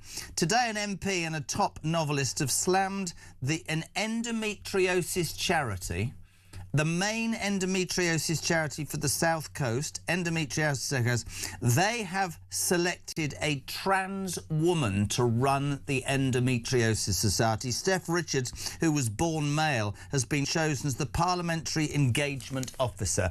I've had women in their hundreds texting me going, how utterly disgraceful, a disease that is so painful, that causes such misery, and many women can't have children as a result of that, putting a trans person. And I know we on this show have a laugh sometimes, but to me, that is about... We're getting to the point like Tim Waltz. We were talking about it earlier, the one that stood with Kamala Harris and put, tampons into male toilets. What's gone wrong, Richard? This is madness, man, madness. It actually beggars belief. You have to reread it to check it's not April Fool's Day. Yeah. I mean, nothing could be more inappropriate. Yeah. than this sort of trans appointment to deal with such a serious and painful issue. Surely it should be someone who actually understands it, possibly who's actually experienced the pain. Yeah. It just beggars belief. It's a symptom that Britain truly is broken at every level. It just it's so, at best, disappointing, at worst, just shocking. And this next bit is literally off the top of our heads that Christian found, but it sounds funny. Don't know if you've seen the footage. A squirrel has been seen smoking a vape in a London park, and before you smile, this is absolutely true, mate. This sums up he knows what's coming. Footage shows the grey squirrel perched on a fence in Brixton, and honestly, please cut back to Richard because I want to see his face. That's an amusing video. A social worker complained to the Labour Council that she felt the squirrel would be traumatised and she was worried about the impact. In that park, I can't point fingers, but I suspect there are drug dealers and people carrying knives, and we're worried about a bleed. That's what's wrong with this country, mate. Those two last stories are farcical, but they need to be told, right? I hope that video actually is AI generated. I hope it's not true. It's not. It's real. If it's real, then it is just, and the story you've just exposed there, it's just, it beggars belief. I despair talking about it, actually. It's just nuts, isn't it, Richard? It's nuts, Jeremy. Very good. You're on form on your 4 hours a day. You're very... Listen, I worked yesterday from 2 a.m. until about 7 p.m. Why are you having a go at me, man? I did 19 hours yesterday. I'm only teasing. You seem very thin-skinned this morning. I tell you, I'll make you thin-skinned. We're going from the beast to the beauty. Thank you to Richard Tice. Isabel Oakeshott is next. Thank you, Richard Tice, Deputy Leader of Reform UK. 7:20. We're live across the UK. JK on breakfast. Tracy, good morning. Good morning, Jeremy. Endometriosis cost me a full hysterectomy. I'm now left with half a bowel and half a bladder. I was screaming from the age of 20 after having the Depra needle that things weren't right. Rolling in agony, nothing killed the pain, nothing. I ended up having an emergency hysterectomy, half a bowel gone and half a bladder. It took them 12 hours to give me the wrong HRT for 27 years. Finally, for the last year, I've been getting the right HRT. My life has been hell, and they put a man in charge because he's got a wig on. I'm disgusted.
The Crown is facing its gravest test in decades, and the royalty from Talk is your front row seat. With royal reputations under pressure and probing questions about public trust, we unpack every twist and revelation with the biggest names in the business. From the throne room at Buckingham Palace to a mansion in Montecito, we follow every royal ripple. Never miss a moment of The Crown in crisis. Subscribe to the royalty from Talk on the app or wherever you get your podcasts.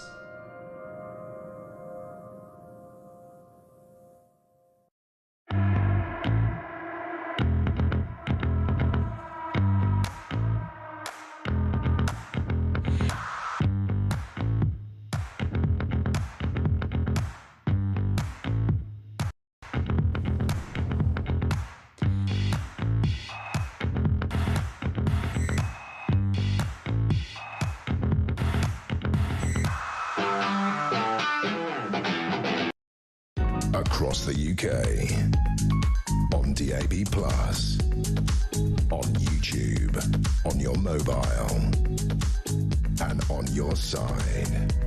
This is Talk.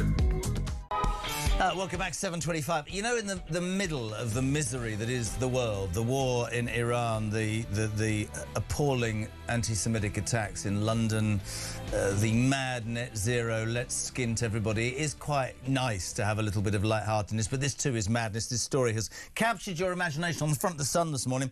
The story about Bob Monkhouse's joke book. Let me just tell you what happened. The Repair Shop is a programme for very old people like me, where people take things that are very old, like, you know, things that I was bought years ago, and get it repaired, and it's all very lovely, and King Charles likes it, although one of the presenters was biffed off. We won't go into that. Anyway, Bob Monkhouse's family took his joke book, his original joke book, to be repaired. They didn't want it read out, and a production worker was traumatised by some of the content, and so the BBC have banned it from production. I'm going to keep reading out Monkhouse jokes all morning, because somebody needs a bleeding laugh. I want to see my father die peacefully in his sleep. That's how I want to die, like he died, peacefully in his sleep, not screaming and terrified like his passengers. But do you know what? Everybody gets offended. Jez, you say that the squirrel story is nuts. I think it's a great topic. Now, Mervyn Wiltshire, you caused Big Mark and me to laugh, but other people won't know that. There used to be a chocolate bar called... Never mind. 03 double... What? Oh, you should definitely have a weekly call-in bit with Tice, like you do with Robert Jenrick. You could call it... The Tice is right. The Tice is right. Come on down. Isabel Oakshott, good morning. Oh, good morning, Jeremy. I'm so glad that you did the long net zero conversation with him, not me, because that means that we don't have to do it, doesn't it? Well, I was slightly worried. As his future wife, can I just bring this up with you without you being offended? He started talking about himself in the third person. I did raise it. He said, Tice, the OBR knows that Tice is right. Do you think we've got a bit of an issue here? Do you think we need to sort him out, Isabel? There's probably only one person that can bring him down a peg or two, and that is me. A very important job, Jeremy. By the way, if I look a bit odd, it's because I'm broadcasting from... I'm sitting on a carpet and my laptop is balanced on a box of pasta. That Brilliant. Where are you, mate? That is a reality of being a slightly unexpected location. I'm in the French Alps, and as you know, we never stop working, so I've just had to make a little makeshift studio here, and I've put a little note outside the apartment door to my daughter saying, do not come in. But if suddenly a bleary-eyed teenager bursts in, apologies in advance. Mate, you're amazing. Thank you so much. So you don't want to talk about net zero, no? I know it's really important, but sometimes, maybe it's just because I hear Richard going on about it the whole time. Sometimes just get a bit bored by it. I don't, to be honest with you, I don't understand the complete lack of common sense. Richard has called it out, and he's dead right. You're billions in debt. There's a reserve, there's a resource that's yours. Use it. I'll tell you what I would like to get your view on. We broke the story yesterday about the Hatzola bus ambulances in London, the 4 in Golders Green that were firebombed overnight. There was some appalling video footage we showed yesterday. A few platitudes from the Labour government. Starmer said deplorable. Sadiq Khan didn't mention anti-Semitism in his tweet yesterday. This morning, I think Shabana Mahmood saying that anti-Semitism is on the rise. if Richard Tice's favourite subject is net zero, the scourge of anti-Semitism is mine. I do not understand, Isabel, how I live in a country where blatant racism against my Jewish friends is not put in the same bracket or importance as racism against people of colour. I think it is an utter disgrace and a stain on our society. I really do. Oh, 100%. And this has been allowed to mushroom quite steadily, hasn't it? Yeah. To a point of now just being a kind of toxic presence throughout our culture and in London in particular, but clearly not just London. I mean, you cast back to the days when Jeremy Corbyn was leader of the Labour Party, and this was just so blatant in the Labour Party. And Starmer made a big song and a dance, didn't he, about the Labour Party that he was going to lead being really different. And actually, listening to Richard there, he went further than I've ever heard any MP go about his parliamentary colleagues. I mean, I think he said a significant... 200, he said.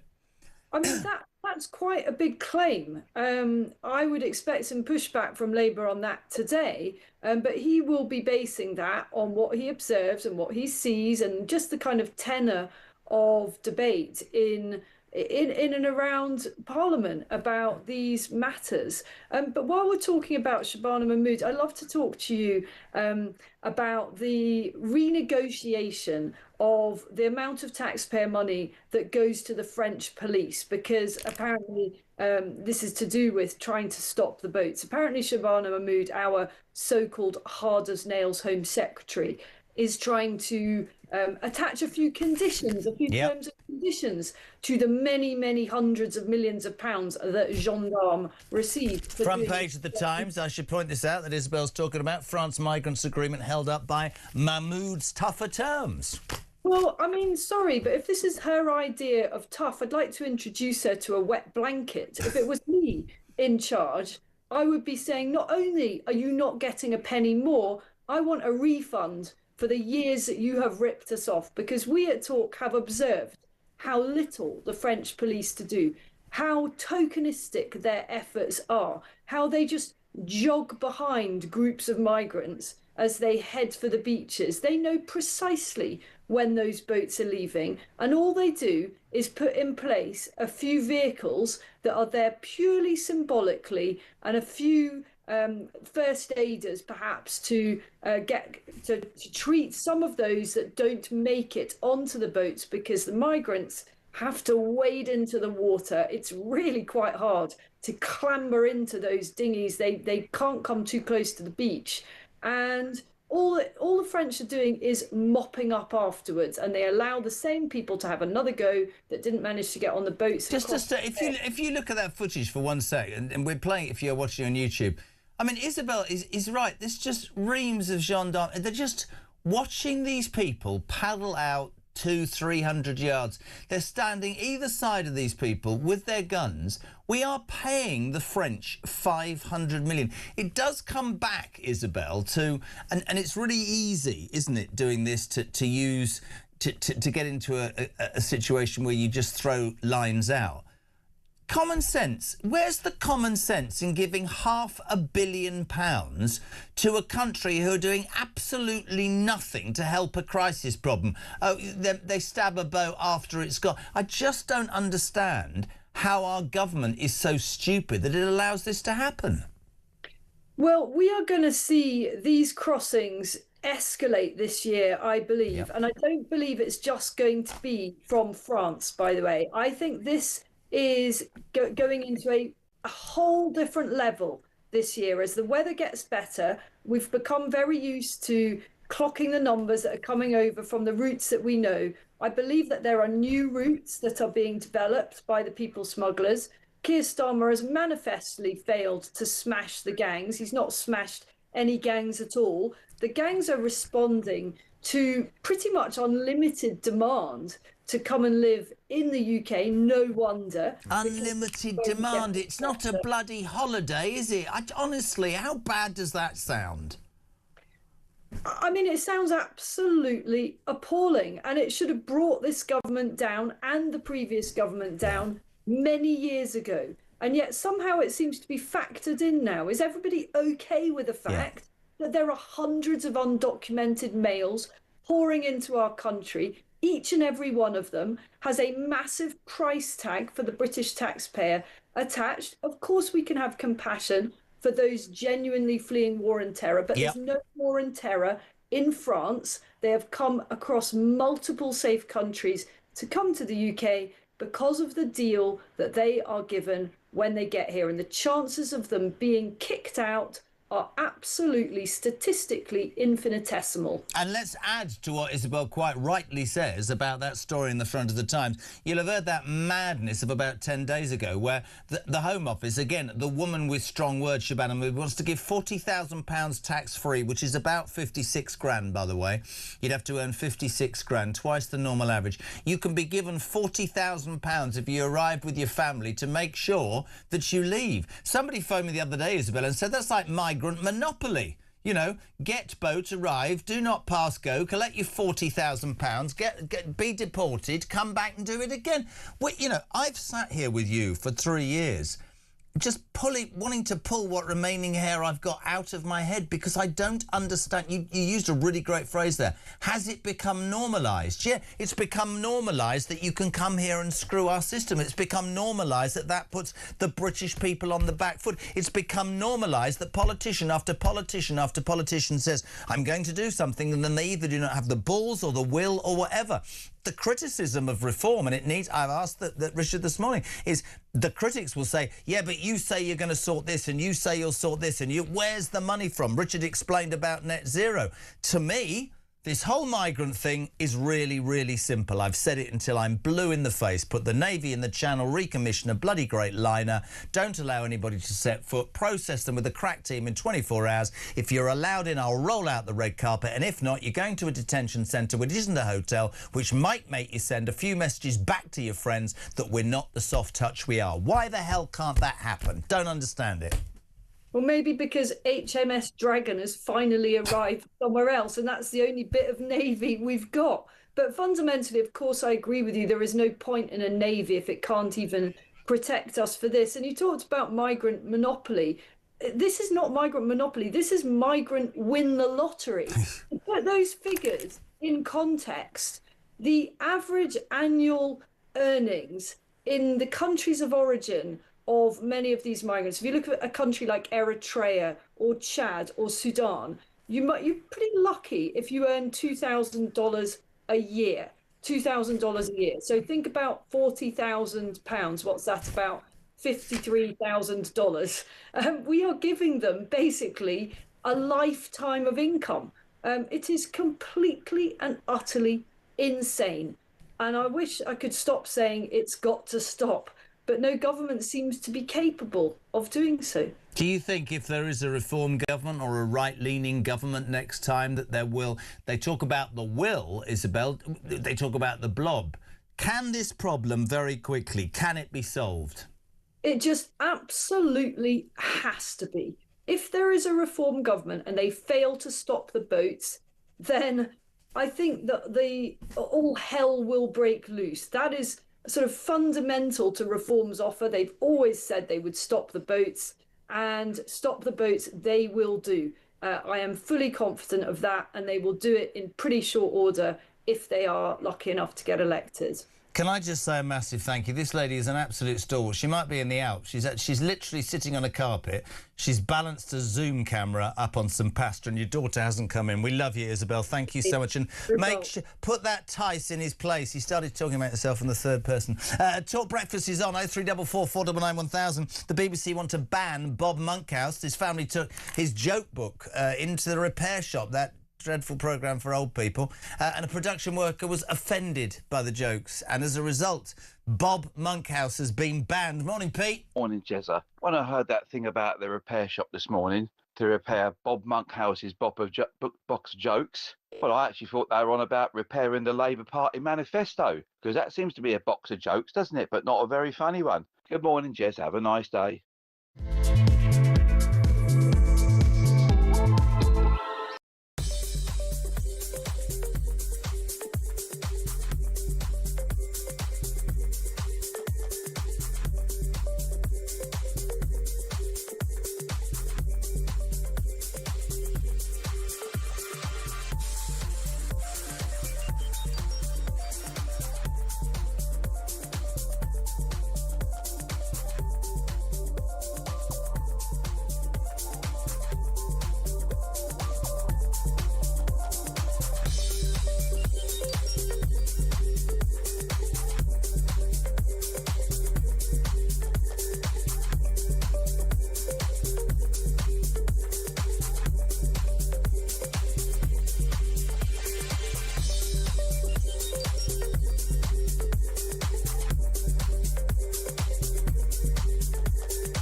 across the UK, on DAB+, on YouTube, on your mobile, and on your side. This is Talk. Busy morning on the show. Welcome to Talk Breakfast. It's the home of common sense and the home of alarm clock Brits. 0344 419 1000. Morning to Keith in Oswestry. The way to get the French to do their job, Jez, and stop the boats is to just tell them it will cancel all their fishing licences to fish in British waters. Could not agree more. Mikey says a huge reconditioned liner in the Channel, fast-track processing and the returning of migrants is 100% the correct approach. I agree wholeheartedly with you, Jez, but don't forget that some of these migrants don't like being at sea, so they might feel their human rights are being breached. Yeah, you're trying to wind me up, are you? I'm not interested in their human rights if they break into this country illegally. Good morning to Ron in Bridlington. If show goes well, we might get offered a summer season in Bridlington. Jez, these people live in tents in France, so why can't they be put in tents here? Oh, no. They would soon stop coming if we weren't being given all the freebies. Of course they would, Ron, because we're as soft as... And the reason that people are so angry nowadays is because, as we get on for ages, is that there is a cost of living crisis and this country is on its backside and people are struggling. So all of a sudden they go, hold on a minute, how's that fair? That's the silent majority for you. That's the whole point of why we keep doing this. Dan's in Kent. This is interesting. I live in a town that in the 15th century was a port. It's now 15 miles from the beach. There were no cars, boilers or power plants in King Henry's time, but the sea level was higher. Net zero is just a loony left taxation threat on ultimately the poorest. Quite right. And Brian in Spain, quite how Brian in Spain should be talking about the energy crisis, but he says, morning, Jez, so Miliamo wants solar panels and heat pumps. He must have had the Chinese salesman on the phone again. You enjoy the sun in Spain, Brian.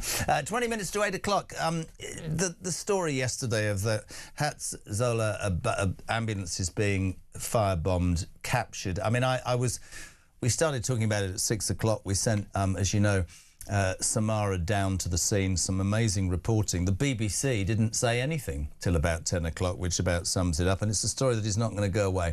Anti-Semitism is on the rise, isn't it, Matt? Morning, Jez. Mark from Chingford. Right, look, it all seems pretty clear to me what's going on. You've got to remember that Islam and the Muslim faith is anti-Semitic. Their book, the Quran, teaches them and tells them to hate Jews, kill non-believers, that we're all infidels. So the Labour government are pandering towards the Muslim vote because they know there's a vast majority of Muslims in this country now. So they're just going to do what they think is going to please the Muslims, hence why they're not doing anything about any of this anti-Semitism. The best guest I could possibly have on next is Jake Wallace-Simmons, an author and columnist and the author of a brilliant book, is Israelophobia, the newest version of the oldest hatred and what to do about it. Jake, good morning to you. Jake, good morning. Brilliant. He's frozen. It's not working very well, is it? That happens occasionally. We'll just kind of get reconnection. Loads of you texting, by the way. Michael, our weak police and commissioners know they can't confront the aggressive hate marches because they are not robust enough and they will be swept aside. Yeah, many people quite rightly saying those hate marches that have been allowed to carry on in our streets week in, week out, preaching hatred, watching people burn the Israeli flag is doing nothing but encouraging the scourge of anti-Semitism. Let's try again. Jake Wallace-Simmons, a very good morning to you, my friend. Good morning. Sorry, my connection's a bit unstable this morning. Don't worry. When I was doing this story yesterday, Alicia, a Jewish girl, was producing the show, and the saddest thing I think I've heard was when I was talking to her off air. And she was less surprised and less appalled than any of us. She just had a rather resigned look on her face and said, that's what happens if you're Jewish. That's appalling, Jake, isn't it? I'm embarrassed for my country. I am. Oh, God, it's one of those mornings. All right, listen, let's just leave Jake there and come back in just a tick. That happens. It's technology. It happens all the time. It's the joy of being live. I have not a problem. There was a report yesterday out.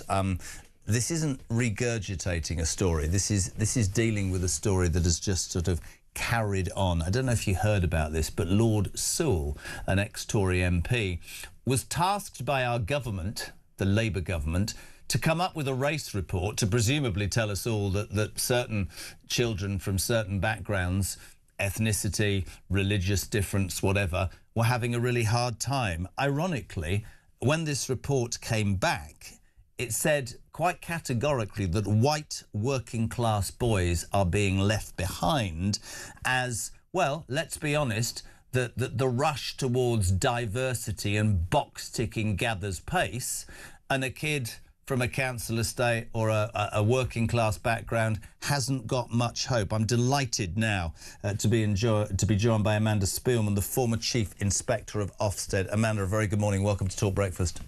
Good morning.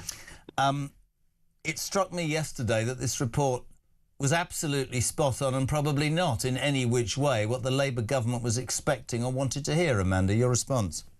I agree. I think it's a really solid report. It follows the report that Tony Sewell did about 5 years ago for the Commission on Racial Equality and Disparities, which similarly pointed out some truths that I think were a bit unwelcome to a lot of people who make their living plugging difference and policies that are all about pushing difference. It's really interesting to me that you know, a lot of people will use in the media those phrases DEI, and they'll talk about diversity and they'll talk about box ticking, and not everybody loves Donald Trump, but one thing that struck me when he stood for re-election was when he said, from now on in America, achieving something will be down to ability, it will be down to nous and hard work, it will not be down to the colour of your skin, your religious ethnicity, or what box you know, it ticks. So my question to you is DEI or wokery, or whatever we want to talk in your mind, to blame for these white working class boys being left behind? It's certainly a part of it. First of all, the report rightly points out the importance of children having stable married parents where possible. It doesn't mean that a lot of single mothers don't do a great job, but the chances of children, particularly boys, coming adrift are higher if you don't have two parents in a stable relationship. So policies that incentivize marriage are good. But then work is good for people, and is particularly good for the young. So you need a high likelihood of a job. And bad tax policies like the recent changes to national insurance that have made it much more expensive to hire the young, bad energy policies like the rush to net zero, and bad DEI policies that incentivize employers to hire basically anybody except a white person. Well, let's just concentrate on that. I'm not trying to make it just about that, but that's the headline. That is a symptomatic example, is it not, of, in this country, on so many fronts, Amanda, in trying to be, I presume, over years, correct, politically correct, be seen to be doing the right thing, the whole thing has shifted so massively in another direction that those boys are missing out. I told a story yesterday. You wouldn't have been listening, but I'm going to tell you this. It's extraordinary. And people, they go, oh, that can't be right. It is absolutely right. A friend of a friend's daughter's boyfriend at that point, 24, comes out of Durham University with a first-class honours degree, wants to work in, I would say, trading, in funding, in banking in London or in Manchester or wherever. Sends off over a year. A good-looking kid, white kid, intelligent, nice family, semi-professional rugby player. Sends off 200 CVs, Amanda, and doesn't get one response. And a friend of his jokingly told him what to do, and he wrote under sexuality non-binary, and he got 4 interviews in a month. I can't even laugh at that. That is disgusting and wrong. It is unbelievably wrong, isn't it? It is really depressing to hear that, because, yes, it's wrong. We've got to make sure that there is a high likelihood of a job for the young, and roll back some of these policies that have unintentionally created terrible, terrible traps for too many people. And we've got to make sure that work pays for the young. It's got to clearly be a better option than staying on benefits.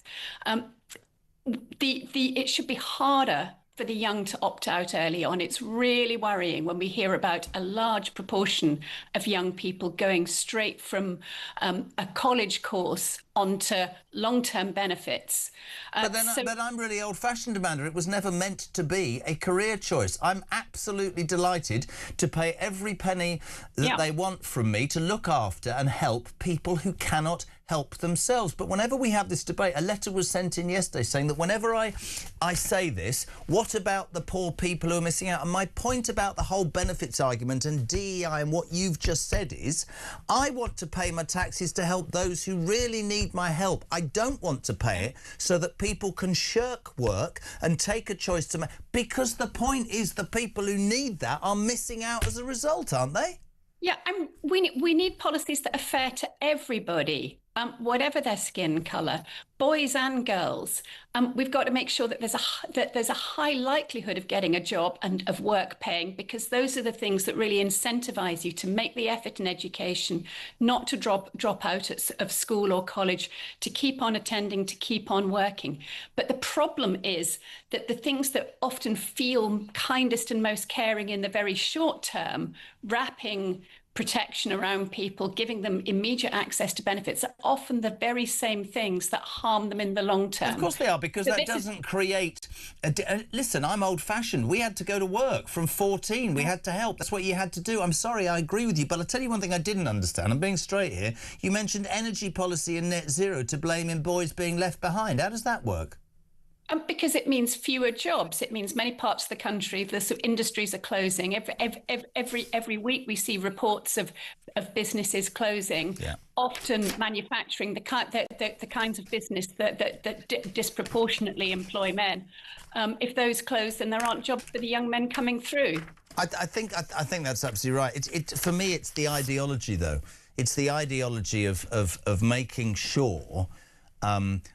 Listen, I haven't told this story before. It's that I used to do a television show, and just about sort of 2 years before it finished, suddenly there was an audience coordinator who had to make sure that the front rows of the audience had diversity all over it. A genuinely true story. To make it look good and to make it look acceptable. And you know, the problem is whenever you have this debate, people go, oh, are you against... No, I'm not against anybody. There's certain people I'm against, but you've gone the other way. And when a report says that working class white boys are being left behind in a country that should be looking, as you said, to support them and give them opportunity, I worry for the very fabric of what we've become, because we've become, I use this phrase every day, apologists. Apologists to people who commit crime, apologists to people who shouldn't be here, apologists to people who are given a leg up to the detriment of British people. And I don't think that as an argument is outrageous. I think it's a fact, don't you? Yeah, it's really important that we don't run the country on prioritising one group over another, because ultimately that always breaks down, creates resentments, creates divisions. We've got to get back to getting it right for everybody. But what I'm trying to say to you is, right, what I'm trying to say to you is, and why I agree with you, is that division, which is unacceptable, was patently obvious before. But now I'm going to show you a video, right? I'm going to show you a video that I played this morning, and it only struck me as I was playing this. This is Ed Miliband, whatever you think of Ed Miliband. This is him, 20 seconds, talking to kids about net zero. Have a watch if you'd be so good, Amanda. I'm trying to get lots of new ways that we can power our country, like solar power, wind power. What's good about that is it's good for tackling climate change, because you're not burning fossil fuels, which is what helps cause climate change, but also you can get cheaper energy bills for people. Yeah. So you're trying to do both of those things together. You're trying to make things better now, and you're trying to protect against climate change. This question isn't based on climate change, and for many people they might be offended. I'm not offended to ask that. In that clip, there was one Chinese boy, one black girl and one black boy. There's an absolute example of what I've been talking about this morning. We've gone the other way. That's nothing against those kids, but there's no balance in that interview. That is completely and utterly, that is primed to get political attention. And I fear for our children, I do fear for our children, that ideology politically is putting them on the back foot. That's what really concerns me. Yeah, and it's a fair concern, Jeremy. Great to have you on. Do you miss Ofsted? We miss you. You need to get back in the job. You speak common sense. I did it for 7 years, Jeremy. It's time for somebody else now, but I try to keep on speaking common sense. That's what they say to me. You've done it for 3 years. It's time for somebody else, but you speak common sense. Thank you so much indeed. Amanda Spielman, former Chief Executive of Ofsted. It is 5 to 8. We're live across the UK. What did you say to me, Kristen? I didn't hear that. What did you say to me? I didn't hear that. The signal, it's got... Oh, lovely, very much. Thank you. See, we just got a slight technical problem this morning. Jake Wallace-Simmons, we'll try and get him on. It's a real shame. I wanted to talk to him about that appalling ambulance attack yesterday. We had some problems with his technology. We will try very hard to get him on in the next hour. Vincent's in North Yorkshire. Morning, Vincent. Jez, let's put a 200% tariff on all French wine and cheese until they stop the bleeding boats. The French producers will be on the streets rioting within days. Cy is in Bournemouth. The home of the Roundhouse Hotel. Jez, if they change their name from Labour to Islam for Britain, everything the Labour are doing would make total sense. No one will be confused. As far as I'm concerned, they are a Muslim party now, whilst pretending to be for the working native Brit, says Cy in Bournemouth. Let's do a quick call for the news. Let's go to Hertfordshire. Andrew, a very good morning. Only a minute on Talk Breakfast, I'm afraid. Good morning. Yeah, those people that made that awful thing in relation to Grenfell and burnt it at a barbecue, that was wrong. So how can someone put a painting together that depicts an anti-Semitic trope? That is a criminal offence. Where are the police? Oh, absolutely. Are you talking about this exhibition in Kent? Yeah. For people just tuning in, this is genuinely true. An exhibition in Kent showing Jews eating babies has been deemed as not aggressive, not abusive and not insulting by the police. It's utterly revolting, isn't it? Without any shadow of a doubt, utterly revolting. And that's the imbalance. Can I ask you a very quick question? Is anti-Semitism rife in this country? We are an anti-Semitic country, from the Labour Party, universities, the BBC, The Guardian, Channel 4. We, as a country, the institutions, are anti-Semitic and hate the Jewish nation. I hate that. I hate the fact. I don't disagree with you. I told the story. I went up to a couple at the airport the other day and said, I'm sorry. I appreciate it, Andrew. We've got to be really quick. I think he's right. We're seen as anti-Semitic. That we're seen as so many things. 0344 499 1000. Text to 87222. The news at 8 and Ian Duncan Smith is next on Talk Breakfast.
Across the UK. On on DAB+, on YouTube, on your mobile, and on your side. This is Talk.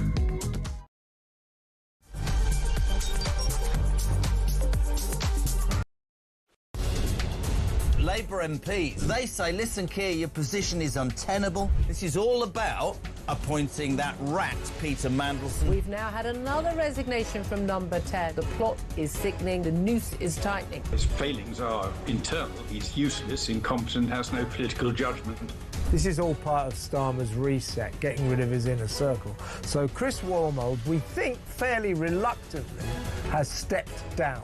What an absolutely crazy week for Keir Starmer. His second cabinet secretary, gone. His third chief of staff, gone. His fourth director of communications, gone.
Across the UK, on DAB+, on YouTube, on your mobile, and on your side. This is Talk.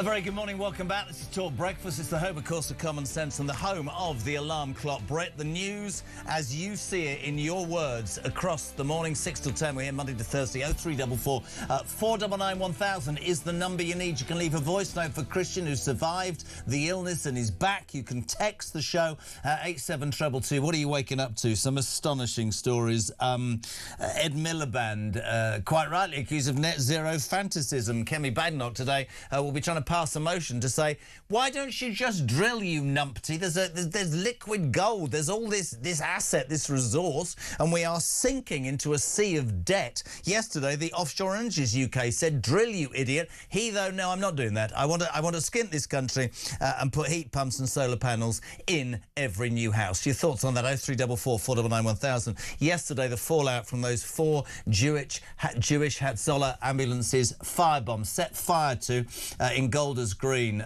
Not even talked about on the BBC till 10 o'clock. Anti-Semitism is rife on our streets. It's an embarrassment to this country. Shabana Mahmood and Wes Streeting can say, but what are you going to do about it? Because you're allowing hate marches every week. You're allowing marches where people burn Israeli flags and where you can't even walk with an English flag. So let's have some action, because I will keep saying this until they fire me. We live in a country now where it seems to me, well, I find all racism abhorrent, but can you please explain to me why racist behaviour towards Jewish people, the Jewish community, is allowed to be got away with. We'll give you the latest on Iran. Overnight, Iran has fired missiles at Israel, despite Trump saying there was a ceasefire, then he was going to obliterate the Straits of Hormuz, and now there's a ceasefire, so we don't know. Loads to talk about. Let's say a very good morning to one of my favourite guests, a bit of an idol of mine, Sir Ian Duncan-Smith, former Conservative Party leader. Good morning, sir. How are you? Very good, thank you, Jeremy.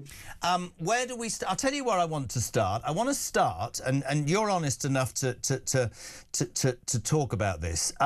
This morning we heard that HMS Dragging Your Feet finally got to Cyprus 3 weeks after this conflict started, and whether the conflict's about to finish or not, it has shone a light, Sir Ian, on defence spending. And yesterday, the liaison committee, I don't know if you've seen this footage, our Prime Minister somewhat lost his rag. Let's have a watch, ladies and gentlemen. The Chiefs of Staff are saying we need to be ready for war. So when are we going to be prepared, and prepared for what? We are finalising the investment plan. That sits with the Strategic Defence Review. It smacks of an enormous complacency. Well, this smacks of the fact that for years there was underinvestment by the last government, and the stripping out and following out of our armed forces. We've had 18 months Copyright to deal Ben with that. Wallace. To be perfectly honest, Sir Ian Duncan-Smith, he's not wrong, is he, for once? This has been a systematic cut of our defence systems for many, many years, and it's come back to bite us. Well, let's be honest about it. This has gone right back to the ending of the Cold War, when, I wasn't in Parliament then, but, they talked about a peace dividend. In other words, you could reduce spending on defence. We were spending at that time about 4.5% to 5% of GDP, as were supposed to be all the NATO allies, including the United States. And that eventually brought Russia, or the Soviet Union, to its knees because they couldn't compete. So the reality was the governments then decided they would take more money out of defence and have smaller levels of defence forces. The truth is, particularly in Europe, the European nations of NATO, we went too far. It was about 2 years ago, that the government started for the first time to reverse it. But the threats today are much greater than they were, say, 10 years ago. It's becoming clear and obvious that China, Russia, Iran, North Korea are all working together to damage the nature of what I call the free world. And we've been stupid enough and ridiculous enough over the last 15 years not to recognise the progressive increase in the threat. That's happening. But the Prime Minister, it was Bernard Jenkin asking that question, and the Prime Minister was asked a very simple question. There's an investment plan that has got to be published, because without it, no one in industry knows what to tool up for if the government doesn't say what they're going to be spending their money on. And that has been waiting now for over a year to break the surface. We know what's going on. The Chancellor, Rachel Reeves, and the Treasury are blocking it at the moment, refusing to accept that they will have to fork out more money immediately. So this great idea they're going to get 2.6% and then eventually to 3%, not in this Parliament, is absolute idiocy. And they're able to talk about it like that because the investment plan hasn't been published. It's not being published because the Defence Department doesn't agree with the Chancellor. So we've got a row going on behind closed doors, and then all the Prime Minister can ever do is talk about what other people did. The threat is now. Let's all get together and figure out how much we have to spend. I mean, I guess the first point of my question, which you've absolutely acknowledged in the way that you always do very honestly, is that this has been a systematic cut for years. But why we're right to then turn the spotlight on this man who wanted the job and is 20 months in is somebody told me the other day, Ian, £407 billion at the end of this year will be the bill for our welfare budget, which is ludicrous. And I have fight after fight, and yet we are floundering in terms of our expenditure on defence. And there is no doubt that if this government's priorities were different, then we would be in a very, very different position. I mean, he name-checked Ben Wallace. Ben Wallace spent years trying to get more money for defence, didn't he? I mean, you worked in cabinet with him. He was permanently at it. I had him on the show last week. He said his biggest frustration during his time was he couldn't get more. Yeah, as I say, this has been the case for considerably longer than just the last few years. But in the last couple of years, before the last government lost office and went into, spending started to reverse itself. Now, that's not an apology. That's just a statement of fact. But the real thing here is, what do we do now? This is the here and now. This should not be a political argument. I mean, the government has not published the investment plan that they're meant to have, the defence investment plan. They never published the China audit. Now, they promised there would be an audit on whether China posed a threat to us.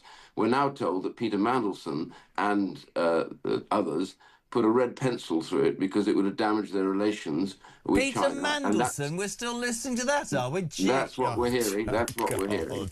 That they were involved in getting rid of this report because this report would have been too damaging to our relations with China, which would have not allowed the Prime Minister to go over there and make I think, a shambles of a visit.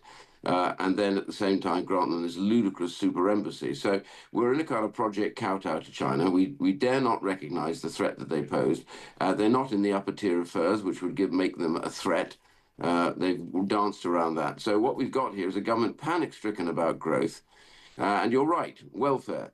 They have absolutely refused to cut or change any of the welfare costs, which have spiralled in the last few years. I mean, when I was doing the welfare budget, we had to reduce spending, and we significantly did. The result of that, we had the lowest number of workless households since records began, more people going back into work, younger people going into work. We didn't have the problem they've got now. So, but Ian, isn't it a simple theory that you can attach to so much nowadays, that it is okay to say no, because by saying yes to seemingly an entire generation, we have created feckless, lazy, I think, people who just take for granted that the state is going to wipe their backside. No, that's not popular with a lot of people, but I can look back and we had to go out to work, we had to earn, we had to walk up bloody hill in the morning. That's gone. If you are saying to a generation, do you know what?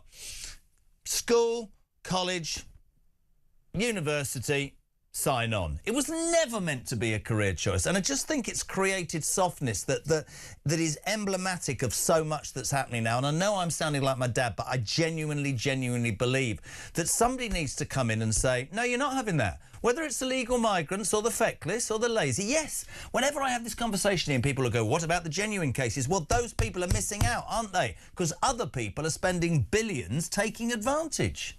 Yeah, the problem lies in what happened during COVID. When I resigned, we had a greater control over it. The best route out of poverty is work.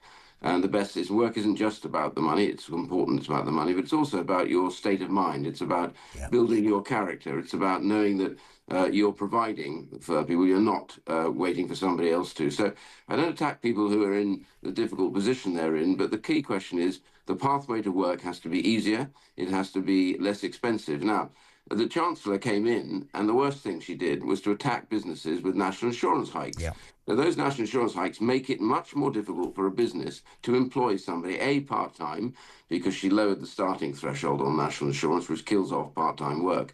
The second thing she did was to raise the overall rate on businesses, particularly small businesses, where employing somebody is a big deal. It's expensive, you have to look after them, you have to make sure they've got all they need. So a lot of businesses now are either shutting down or they're just not bothering to hire anybody and not expanding their business. So when the government talks about growth, growth starts on the high street. Growth starts in the small businesses. It's the small businesses of Britain that produce most of the jobs. They always have done. If you hurt them, you hurt job creation. If you hurt job creation, you blight the prospects of young people who are looking for work at the time, can't find it, drift either into difficult, dangerous activities or end up ultimately on welfare. And once you're on some of those detailed welfare spending, things like sickness benefit, you're more likely never to come off them. Now, how does that... I don't know if you saw this. Did you see the clip of Lord Matthew Elliott last week? I thought he summed this up brilliantly, the money that we spend on benefits. Have a quick watch, have a quick listen. According to page 70 of the OBR's report, total welfare spending will rise this year, just this year, by £18 billion, further contributing to the national debt. This £18 billion increase is the equivalent to the entire annual budget of NASA, an organisation that is literally sending people around the moon this year. Thanks to the work of NASA, we have GPS navigation, satellite weather forecasting, camera phone sensors, infrared thermometers, cordless power tools, and even memory foam. Technologies to improve the lives of billions of people and which underpin trillions of dollars of economic activity. He's not wrong. We're spending far too much money, Ian, and I don't see it. You made the point. I don't see it ending too quickly, and I think it's a massive, massive problem for this government. And of course, when we talk about defence and when we talk about stuff like that, you look at priorities. Can I ask you a few quick other things about the news? Yesterday, the Hatzola ambulances that were attacked in Golders Green. I broke it at sort of 6 o'clock in the morning. The story gathered pace. It wasn't on the BBC till 10 o'clock. We had some sort of half-hearted apology from Starmer and cabinet ministers out and about. But I just want to ask you, as a man I respect, just speaking it doesn't make sense to me. I'm beginning to be embarrassed with the way this country treats our Jewish neighbours and our Jewish friends. I'm beginning to find it deplorable that we don't attach the same horror to anti-Semitism as we quite rightly do to other forms of racism. And I think it's a really bad indictment of this country in right now. Well, it is terrible.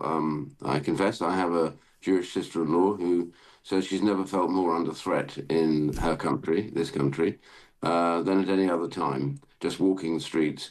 You know, there is no other organisation that has to protect themselves as they do. Schools, their own buildings, synagogues, all have to be protected by the Community Security Trust, the CST. It gets some money from government, but it is funded also hugely by the Jewish population. And this is really a blot on our history now, because all these people, many of them, the Jewish families, have done so much to build the United Kingdom, build businesses, invest in industry, produce doctors, lawyers, some of the most brilliant in the world. And the problem is right now is we have a rise of anti-Semitism. I raised this yesterday on the floor of the House. One of the questions I asked the defence minister was, you know, you talk about trying to defend Cyprus and defend all these other places, but what about defending the Jewish community that sit here? And I said, you know, the Iranian Revolutionary Guard Corps, or sometimes called the Islamic Revolutionary Guard Corps, they are still not prescribed. What is the difference? Prescribing an organisation means it's illegal to have membership or to be involved in it. You'd be arrested just for being here as a member. We all through the years, I've argued we should get rid of these people. They are hugely behind this anti-Semitism and these attacks on Jewish communities because they hate the Jewish communities and they want to bring them down. So they've been fomenting extremism. And this government allows hate marches. They allow people to walk up and down our streets of London burning Israeli flags. And if you walk past with a Union Jack or a St George, you're accosted by a policeman. It's barking, Matt. There's no sense in that. Yes, well, they've been funding this. That's the whole point. So I said, we're in the middle of a war with Iran, whether we like it or not. Why in heaven's name do we still allow them to walk around without any problem, fomenting this violence and anger and financing it? They should be arrested. The government said at the beginning of this war, after years when they should have done it, they were going to do it. They still haven't done it. The Foreign Office doesn't want to do it because they think it stops their influence. I asked them the other day, what influence have you ever had over Iran? They couldn't care less what you have to say to them, and they just want to cause as much damage and hatred in our community. So these sort of things could be done immediately. It doesn't cost anything. It's just getting an act in, and that's done. And we'd do it in 1 hour if we had to, but the government refused to do it. Just like they do with the defence investment plan, it's all talk and no trousers. That's the trouble with this government. It's talk, talk, talk, but when it comes to taking serious action, they can't even get a naval ship out to the Mediterranean without having to have it languishing in the channel while they can't accrue for it.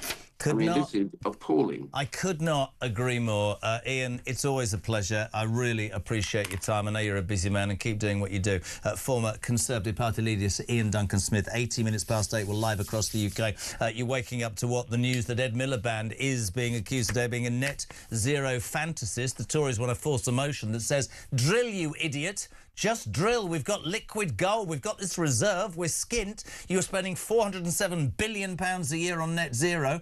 On benefits, you're spending $800 billion in the future on net zero, and this country is in trouble. His response to that today is to go, no, no, no, no, no. Every single house that's built, well, a heat pump or a solar panel. The man is not listening. It's all going on. I mean, we've got anti-Semitism on our streets. We've got more and more migrants coming into our country. Morning, Stevie.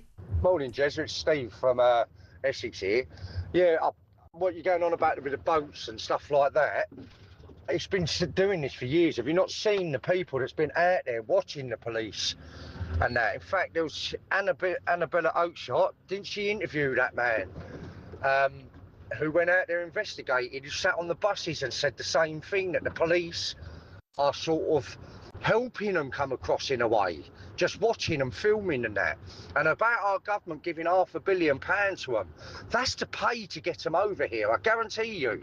I don't know what gangs they're on about. No one wants to deal with it in the government. They want it all. Yeah, it's very concerning. And the moment people wake up and realise what's going on, I'm scared for the country. Couldn't agree more. 8:20. Let's cross live to Westminster. We're delighted to be joined by Claire Coutinho, the Shadow Energy Secretary. Claire, a very good morning. Welcome to Talk Breakfast. Good morning. I'm trying not to rage today, but it's just not happening. I am raging. Can you explain to me in layperson's terms? Do you see what I did there? That was very politically correct, wasn't it?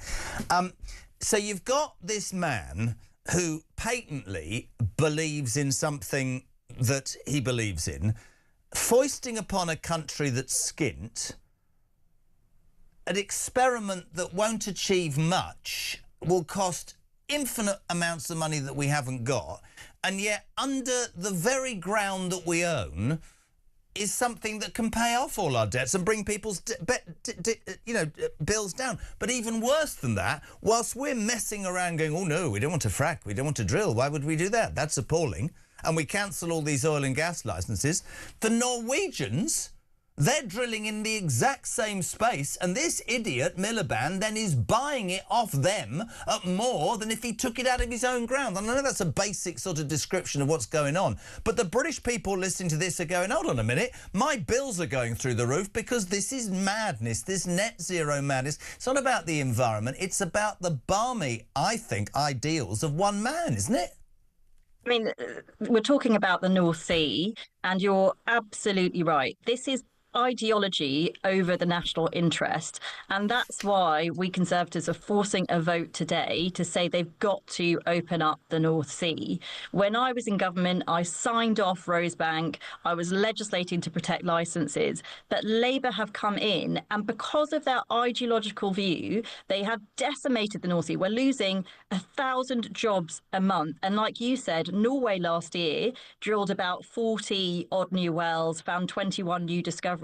We drilled zero new wells for the first time since 1964. And why? Because the Labour Party would prefer to import more gas from abroad, more gas, by the way, with higher carbon emissions, rather than use our own. So our position is you should support the North Sea. We are in a gas supply crisis. We are struggling, as you said, for cash. We are taxing people up to the hill. They're taxing pensioners, they're taxing farmers, they're taxing businesses, they're taxing students, they're taxing people on £30,000.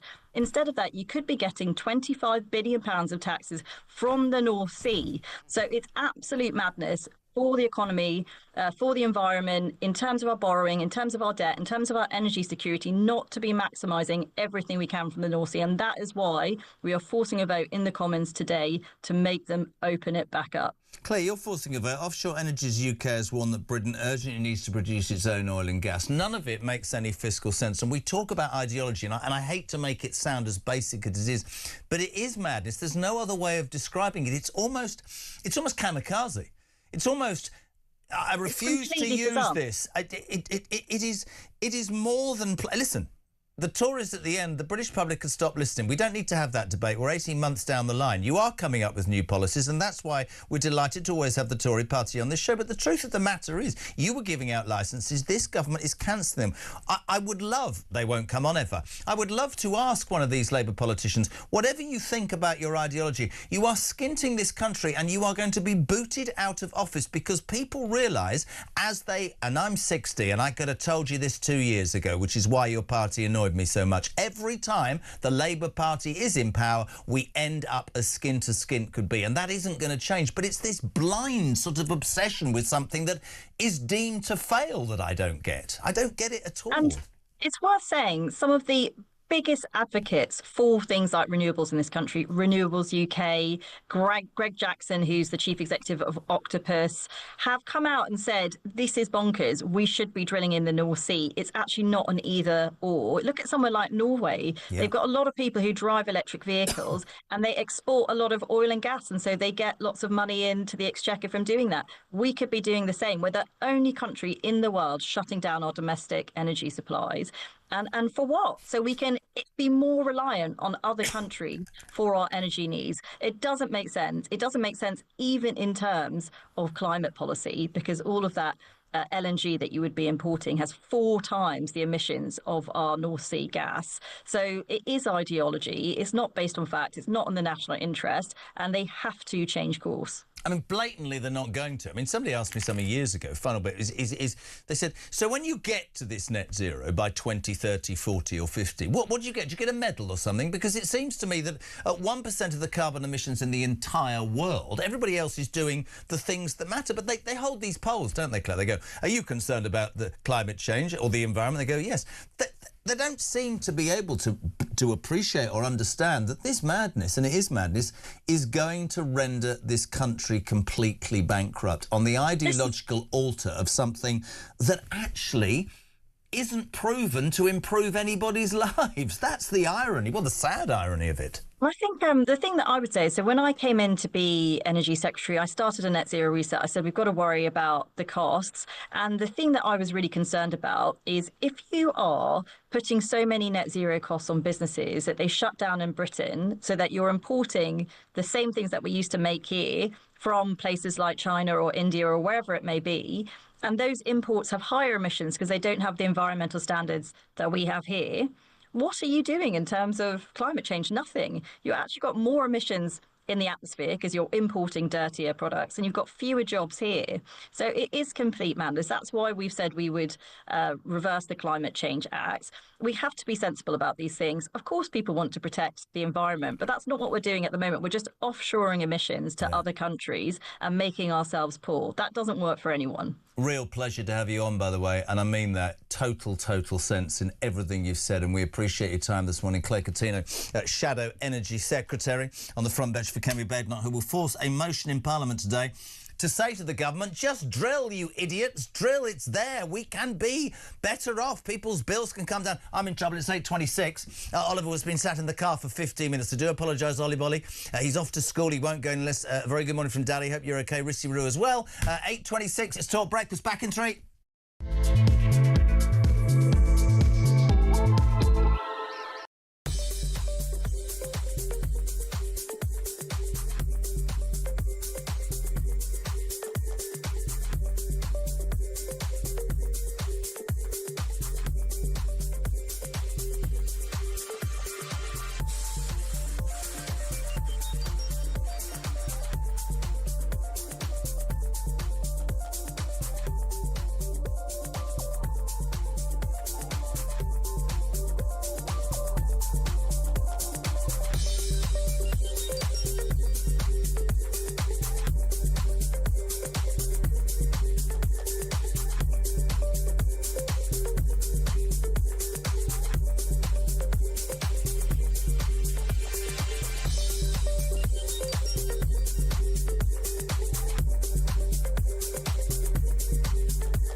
When conflict breaks out anywhere in the world, it has consequences here at home. Talk War is your definitive national security briefing. From the conflict in Ukraine to the tensions in Gaza and the latest escalation with Iran, this is where you'll find comprehensive comment and expert analysis with multiple updates throughout the day. The Talk War podcast from Talk, available on the Talk app or wherever you get your podcasts.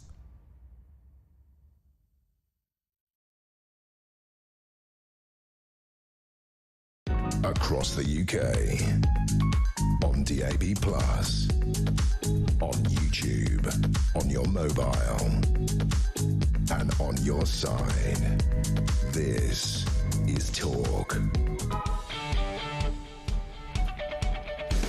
Where's this morning got? It's 8:30. This is Talk Breakfast, the home of common sense and the home of the alarm clock Brit. So much to talk about. Morning, Wayne. Morning, Jezza. It's Wayne from Erdington in Birmingham, mate. Blowing up them ambulances, of course it was an act of terror.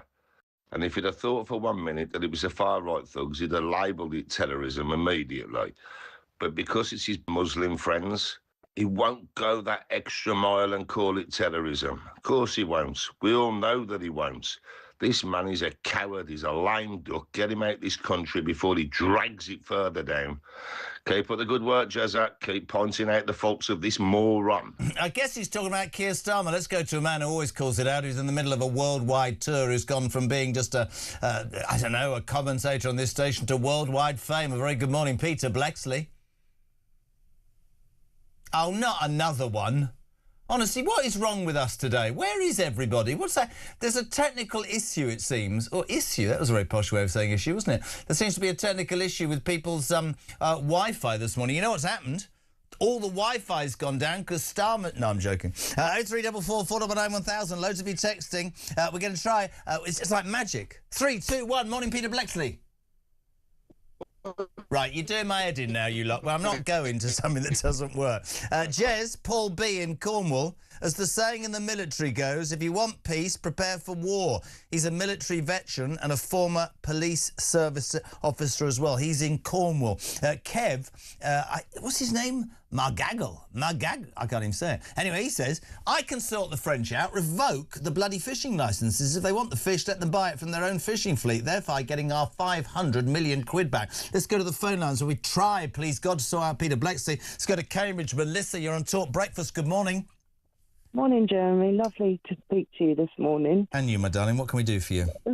I'm a bit upset this morning. I've got you on demand, so obviously I'm a little bit behind. But I heard this morning that government are employing a transgender person to look after the endometriosis side of things. I was rushed to hospital yesterday in a blue light ambulance because I've got stage 4 endometriosis, which is leading into my bowel. And there's a possibility I might need a colostomy bag and a hysterectomy. I've been waiting 14 months to actually see somebody to discuss it, to even be put on a list for a hysterectomy, which might be another year or so.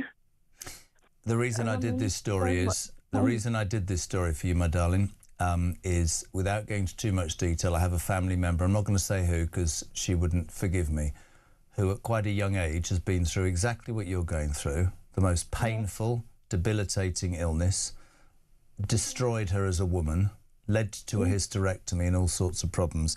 And this government, whether people like this or not, right, this is on page 2 of The Sun, think it is acceptable to put as the head of the Endometriosis Society in the South Coast, Steph Richards, who was born a male. And whatever your political persuasion, or people want to accuse me of being outspoken, that is a disgraceful act that in no way shows any empathy to any biological woman. It is mad, it is disrespectful, it is dangerous, isn't it? They would never understand how I feel. I know, baby. They would have no idea. It's horrible. It's honestly, I swear to you, mate. I'm sorry to get upset. Why should you be sorry? If I spent all day yesterday in the hospital being pumped with morphine. She'd never apologise, mate. This show's supposed to be about, you know, it's supposed to be about honesty, isn't it? And if in any small part we can call stuff out that gets a response and gets people to understand the sheer horror of some of these decisions, it's like, and I'm not taking it away from you, it's like I said yesterday when those ambulances were attacked, we had a Jewish girl, we have a Jewish girl, Alicia, she's fantastic. And she looked at me and she went, that's what I've come to expect as a Jew. What you've come to expect as a woman who's suffering endometriosis, that this bloody government think it's okay to put a bloke in charge. It's madness. Mate, listen, I hope, genuinely hope and pray that you get the right help and that you get through this. It's not easy, and I know that from my family member, but you need love and support, and here whenever you want us, all right, my darling? Thank you so much. Thanks, Melissa. That's Melissa in Cambridge. You know why? The reason that call is so important is because that actually proves that the human side of some of this barking mad stuff. You know, we talked this morning about, you know, like net zero. Oh, it's very good. Let's go on this quest. Let's just make sure everything's fine. What's the impact on people's energy bills? Let's create an endometriosis society with a transgender person in charge. What, that looks good, does it? That box ticks, does it? Imagine people like Melissa. She's sitting there thinking, how can a bloke even begin to understand what I've gone through? This is Talk Breakfast.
Across the UK, on DAB+, on YouTube, on your mobile, and on your side.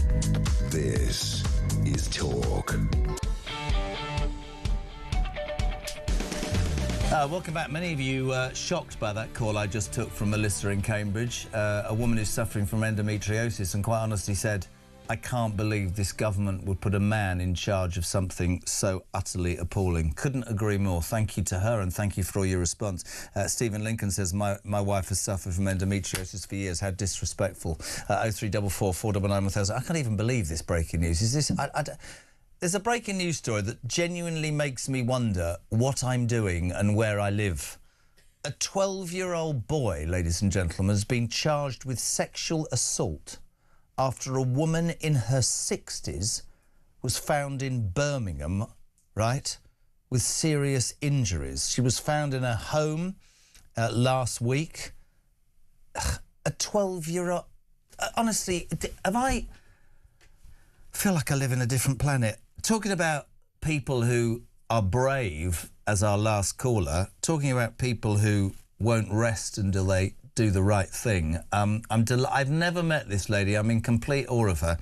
Many of you will know that appalling story, the Nottingham attacks. The school caretaker, Ian Coates, has two young, wonderful kids. Barnaby Webber's mother, Emma, has made it her life's work to go to the inquest and get the truth and the inquiries and set up in her son's memory just the truth. You're very welcome to the show this morning. Oh, it's really lovely to be here. Thanks for having me. I said it to you last time, I'm in complete awe. People moan about getting up early in the morning. You deal with the death of your son and you make it your life's work to do what's right by it.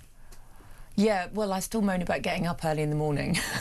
How do you get up in the morning? So, that's a good question. I don't know. Sometimes it's getting through the day, it's getting through the week. At the moment, it's getting through the inquiry. But yeah, I've got to right this wrong for my child. And trying to simplify it, that's what I'm doing. And because I know how gross the failures have been, and how appalling so many organisations and institutions and individuals have been, I can't and I won't stop. I won't stop until it's addressed. And the same with Grace's parents, and the same with Ian's sons.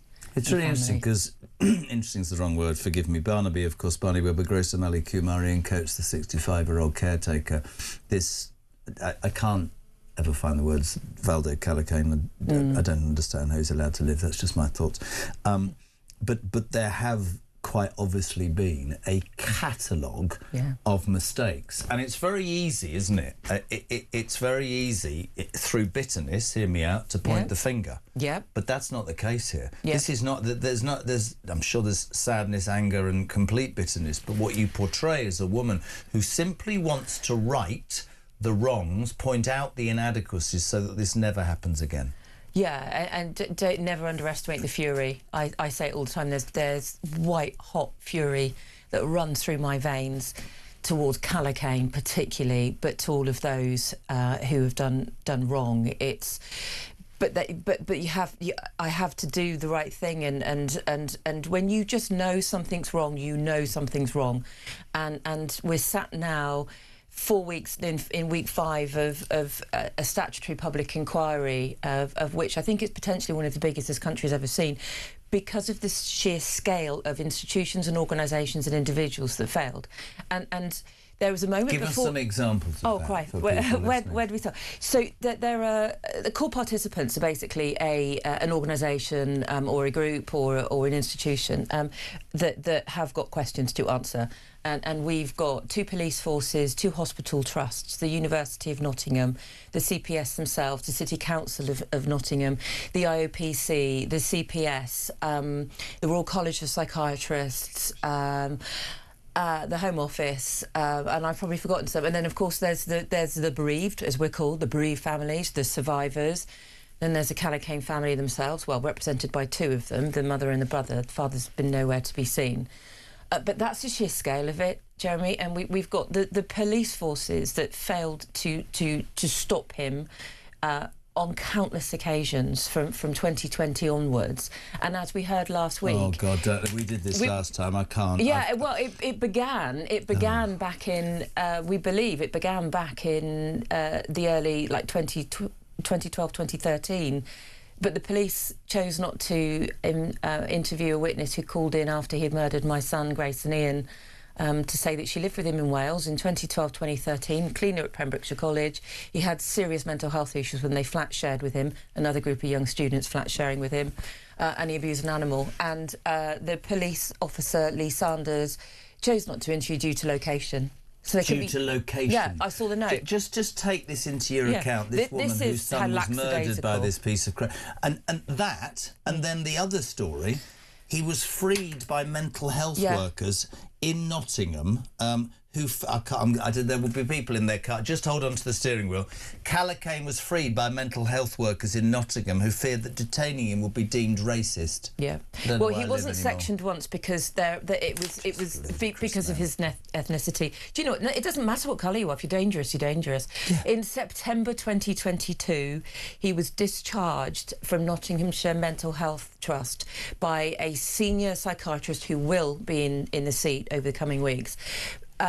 Who discharged him with no full risk assessment, didn't look at his notes properly, didn't note that he was wanted on warrant for arrest for an assault on a mental health worker. He discharged him back to the community because of non-attendance at appointments. He let this dangerous monster loose in September 2022. In June 2023, we know what happened. Bear in mind, in May 23, he violently assaulted co-workers in a Leicestershire factory he was working in, and the Leicestershire police officers that turned up didn't bother to put his name into the system properly. If they had, they would have seen on PNC, massive red marker, very violent. They would have seen... They didn't put his details Well, they in. said they didn't put his name in properly. However, we now know, because we forced the niche... This is where it gets really complicated, Jeremy. We forced the IPC to have the niche system rebuilt, which is basically the police record system, because we knew that they were potentially not telling the truth. I've got to be careful what I say, when they said they didn't put his details in because we'd seen something else in an interview they'd said. Anyway, it turns out that the young officer investigating, she was in the stand a few weeks ago, she has to admit that she entered the niche system because it's on record, she entered it twice, once for 30 seconds, once for 40 seconds. But apparently she didn't see the marker, the warrant for the outstanding arrest, the other 40-plus occurrences of instances with the police. So it's eyes wide shut. And it's people... How do you, on a serious note, this quest, quite rightly, for your son and his memory, and you said white-hot anger runs through every vein. Is it police, decades-long failures, social services, mental health workers, local government, hospitals, whatever, trust? Do you not, the more you dig into this, realise how utterly incompetent, dereliction of duty, but as a mother, don't you think, this could have been bloody stopped? My son could still be here. It should have been stopped on, I would say, 10, 15, maybe even 20 occurrences. He could have been, should have been stopped. With that? Well, that's the question. Because if I couldn't address this, and I would say the same with Grace's family and Ian's family, we have to address it because we know. And we've been given a voice. The media has been amazing and supported us and raised the profile for the public scrutiny. We've got this inquiry and we have to make it count. But I don't think the inquiry alone is going to answer everything. So we have to see this through, hear all the evidence, get all the truth, see what the chair does, and then we'll see what the next steps are. But we will get accountability for individuals who didn't do the jobs properly. We will get accountability from the institutions. Don't give me lessons learned or, unreserved apologies. They can throw those in the bin they belong.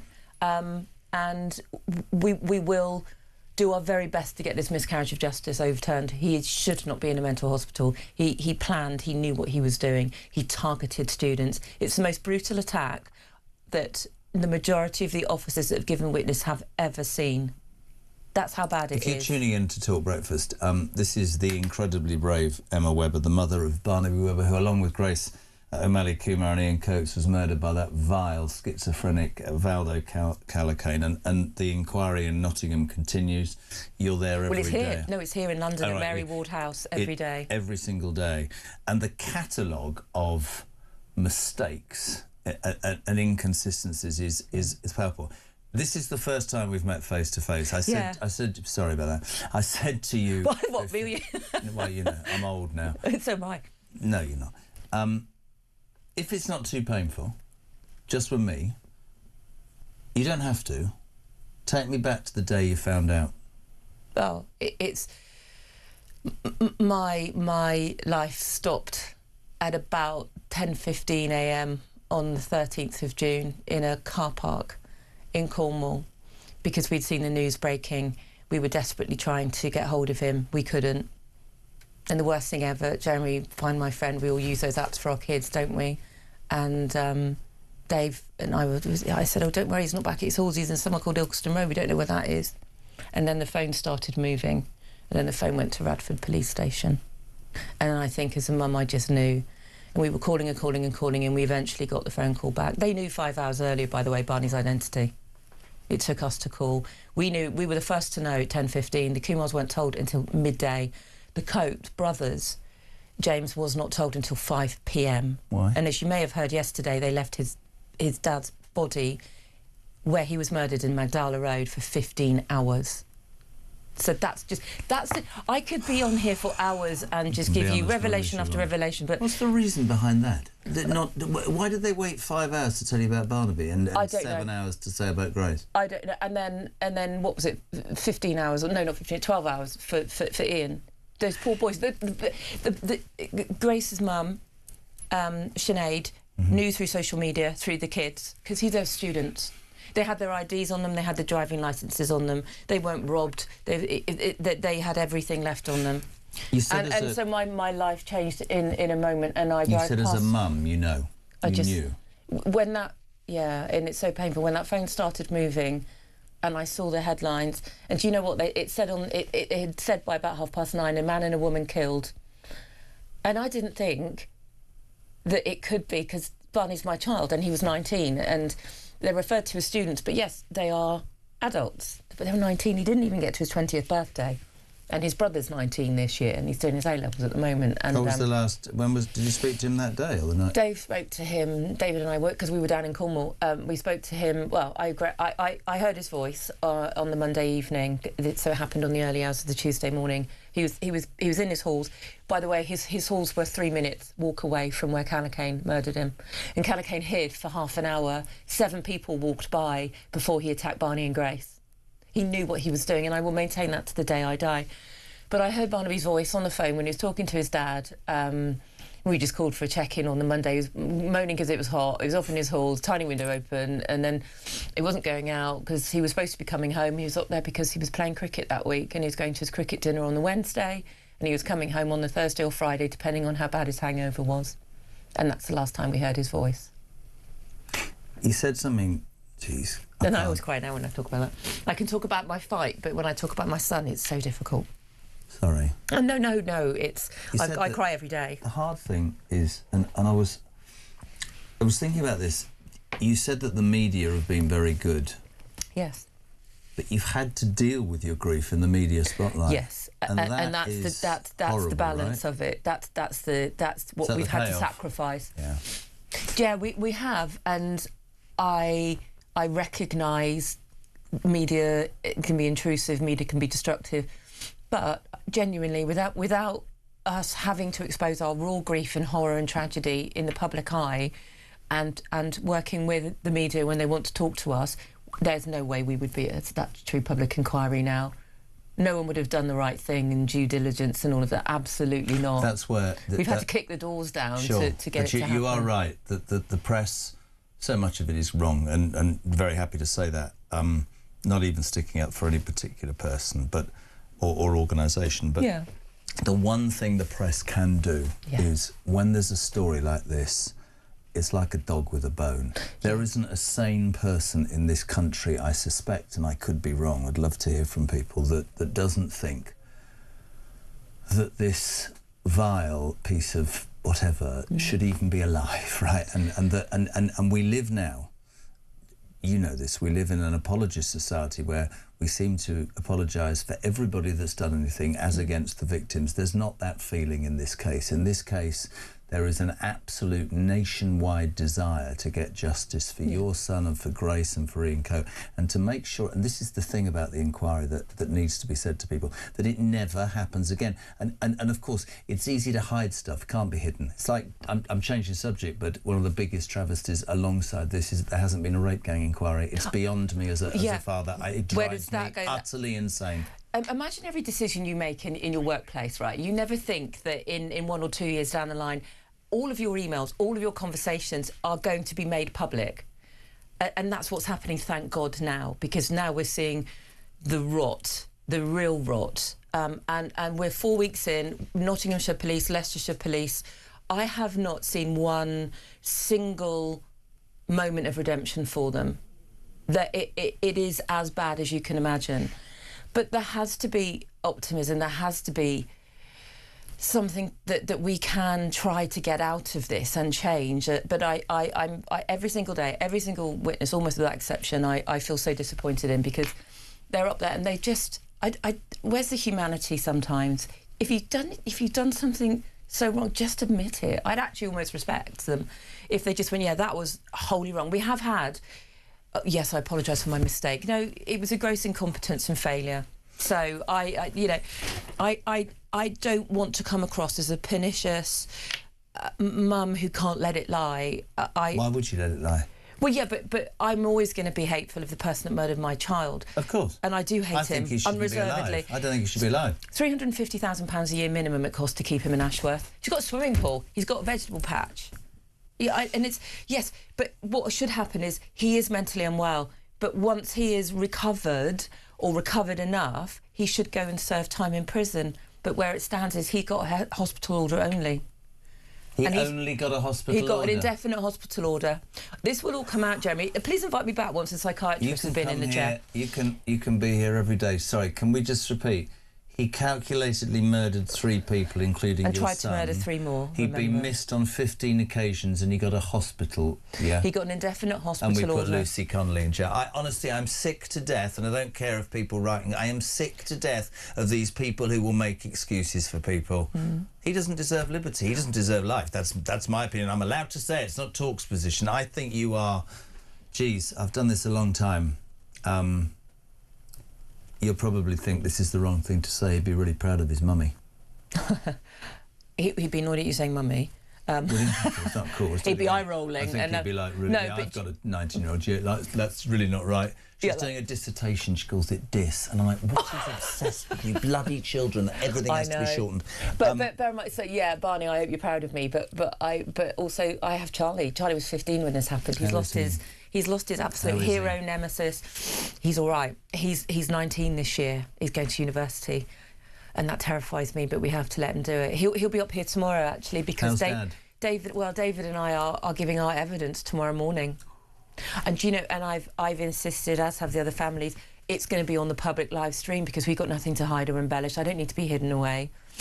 And we're going to be asked by counsel to the inquiry about, you know, it's largely due to the families and our fights and then the survivors as well that we've got this inquiry. So, yeah, I've got a pile of evidence I've given. It's all the emails, it's everything I've ever done. You know, I've got nothing to hide or defend. So I'm very comfortable with being asked about it tomorrow and sitting in that room. And yeah, I'm doing it for Barney. I kind of feel he's there. I have to be woo-woo, but I have to feel he's there.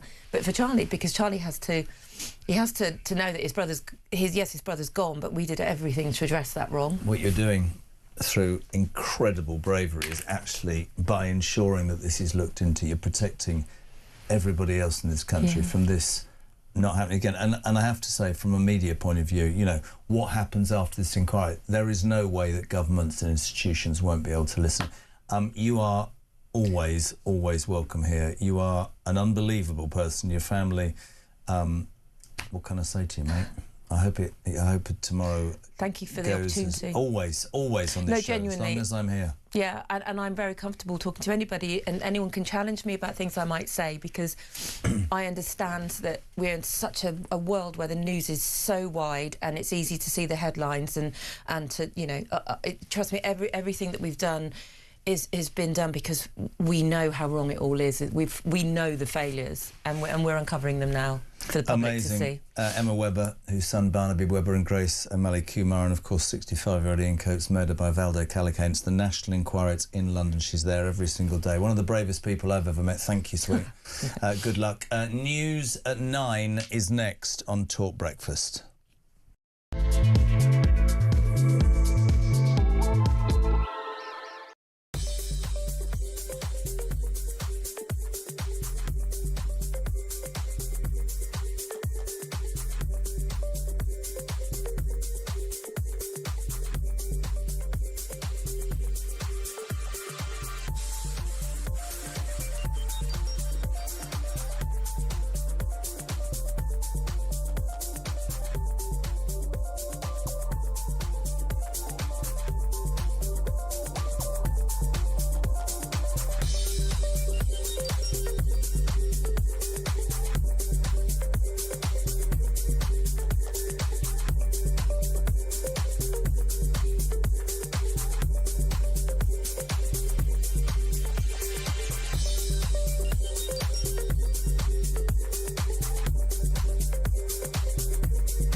current affairs, international news, letting criminals off while sending... Oi! Oi!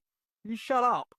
I'm trying to record something. Stand by for 3 powerhouse hours of breaking news, challenging views. I don't give a flying damn about international law. I think people will viscerally reject this.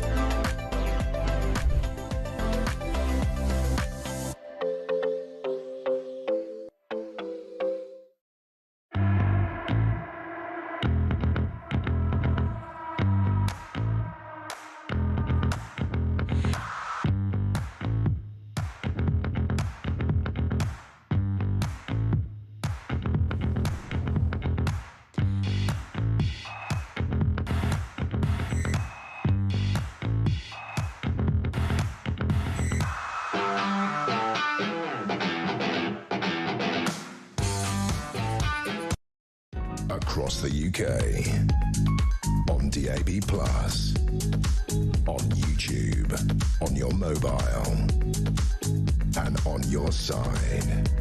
This is Talk.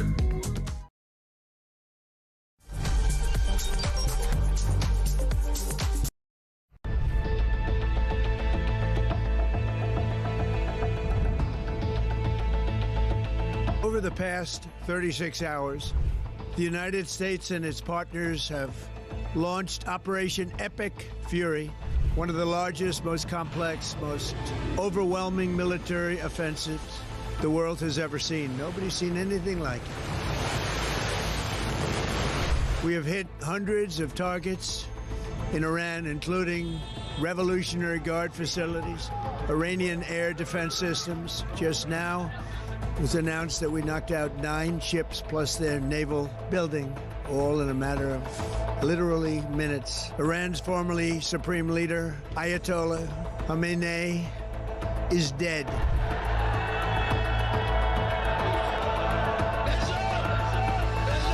I spoke to you about the situation in the Gulf and explained that the United Kingdom was not involved in the strikes on Iran. That remains the case. The basis of our decision is the collective self-defence of long-standing friends and allies and protecting British lives. That is in accordance with international law, and we are publishing a summary of our legal advice. We are not joining these strikes, but we will continue with our defensive actions in the region. Mr Farage, would a reform government have allowed US forces to use UK air bases for offensive operations in Iran? Yes is the answer to your question. I would have said to the Americans, please do use our bases. We will be supportive of you on this. There were a series of very loud blasts in the area of Dubai that I'm based in. That's in the Marina area. It's a very touristy area, actually. Those blasts were the loudest we've heard yet, but equally we are reassured that they are most likely the sound of interception by the UAE's quite sophisticated THAAD interception kit. That is the Terminal High Altitude Area Defence System.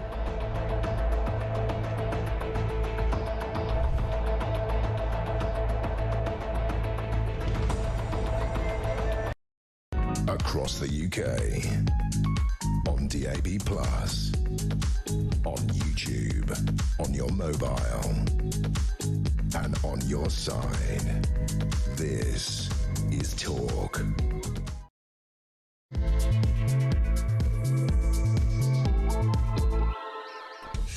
Welcome back, my friends. Just gone 9 o'clock. You were told breakfast, the home of common sense, and of course the home of the alarm clock Brits. And let's just reflect a little bit. Your response to that last interview, astonishing. Emma Webber, the mother of Barnaby Webber, cruelly murdered along with Grace O'Malley Kumar and 65-year-old Ian Coates by Valdo Calacane, is in the middle of, she's into her 5th week of the national inquiry into this tragedy. And not a shred of bitterness, just complete honesty from a woman saying the failings on all sorts of institutions. I will not rest until those failings are acknowledged to make sure that such a horror never works again. Nikki, Jez, what an amazing and strong woman Emma is. I was in tears listening to her. My heart breaks hearing her story. Hopefully there is justice for Barnaby and the others killed by that horrendous monster. Luke in South Wales, it was very brave of Emma to talk about the death of her son. My observation is all of these people who failed and what led to this man being able to kill these three people, these people need to be held to be accountable. It is unacceptable if they're not. Ian Stevens, what a powerful interview. My best wishes to this incredibly brave and authentic lady. That horrible man responsible for the Nottingham attack should be given the death penalty. This country makes me sick. Kev, so angry listening to Emma explaining the situation. What a brave woman. I hope she keeps up the fight for her son, and I'm sure she will. Kevin Southampton, thank you very much indeed for all of the messages. Far too many to read out, but actually the point is this: what Emma Webber is doing and what this station and show will do is help her and follow her, is highlighting, you know, we live in an apologist world, it seems now, where we apologise for everybody. Well, what about a bit of truth and honesty? This man was released because it would have seemed racist. He was ignored. Details weren't put in by the police. 15 occasions to be caged. He's now in a hospital with a swimming pool. Her life, her kid's life, Grace's parents' life, everybody's life is over, right? And he's doing that. We need to toughen up. Morning, Dave. Morning, Jezza. Dave from Oxfordshire here. Listening to Emma Webber, Barnaby Webber's mother, is just so inspiring for me. She's a formidable woman. She talks with eloquence and she's just represents so many people in this country. And she's somebody that people should look up to. She's got everything it takes to take this government and all the failures in the system to account, and I wish her all the best. I really do. And I just want to say that every time I hear her on the radio and on your show, and she's just amazing, and you know, keep going, just keep going. We're all behind you. Nice words. Thank you very much indeed. 0344 419 1000 is our telephone number. You can leave a voice note. We'll also take your text messages between now and the end of the show. What are you waking up to? There was that interview, which is shocking. We're talking net zero with that fantasist Ed Miliband. We're talking about that horrible Jewish attack on those Hatzalah Jewish buses yesterday in Golders Green. We're talking about an increased influx of migrants as the weather gets better. And we're talking about the BBC that's banned an episode of The Repair Shop because Bob Monkhouse's family took his joke book in, and a production worker was so traumatised by the impact it had that they've decided to ban a man who used to tell outrageous jokes like, with my wife it was sex, sex, sex, yeah, 3 times in 55 years. Here's a man who hopefully will laugh at that joke. We say a very good morning to my only Labour friend, Labour MP for Hull East, Carl Turner. Good morning. Good morning, Jeremy. Let me start by asking you your response to that Emma Webber. What an amazing woman, and what a catalogue of absolutely unprecedented cock-ups that need to not only be called out, but be dealt with, Carl. It's incredible, Jeremy. I mean, I met Barney's mother, Emma, when I was the Shadow Solicitor General, and I was struck by a compassion, actually, but actually the fact that she was so determined to get to the bottom of what was just institutional failings, which led to the murder of their son and his pal. It was unbelievable how she presented.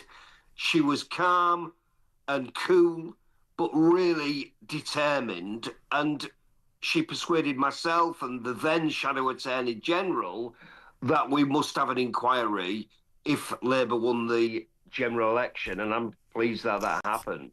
But previous government, I'm not having a pop at the Tories, it had effectively been ruled out. There was not going to be an inquiry into that. It was not an important enough situation to lead to an inquiry. Of course it was.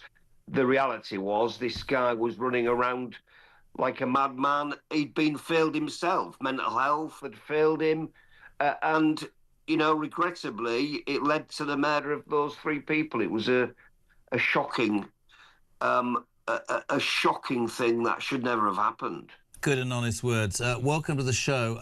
We love you because you're the only one that takes off the tin helmet and puts your hat above the parapet.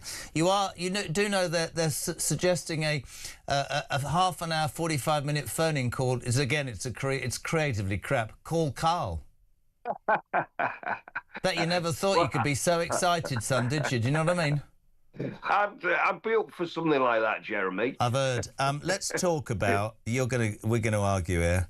Ed Miliband is accused of net zero fanaticism, making Britain poorer and weaker. You won't be interested, but Kemi Badenoch today trying to pass a motion to say, for Christ's sake, man, we are skint. We've got £407 million bill for welfare, which needs looking at, billion, and we've got this reserve in the sea, and we need to move away from this mad. Oh my God! The truth of the matter is, yesterday, even the Offshore Energies UK said, Miliband, listen, apart from going on about solar panels and heat pumps, the truth of the matter is this country is financially on the edge. Use the assets that we've got. The irony of this is, Carl, more than anything is, we won't drill, and a mile from where we should drill, the Norwegians are drilling, and we're buying it off them. You've got to agree with me. It makes no sense, this policy, at all. I absolutely agree with you. I think it's balmy.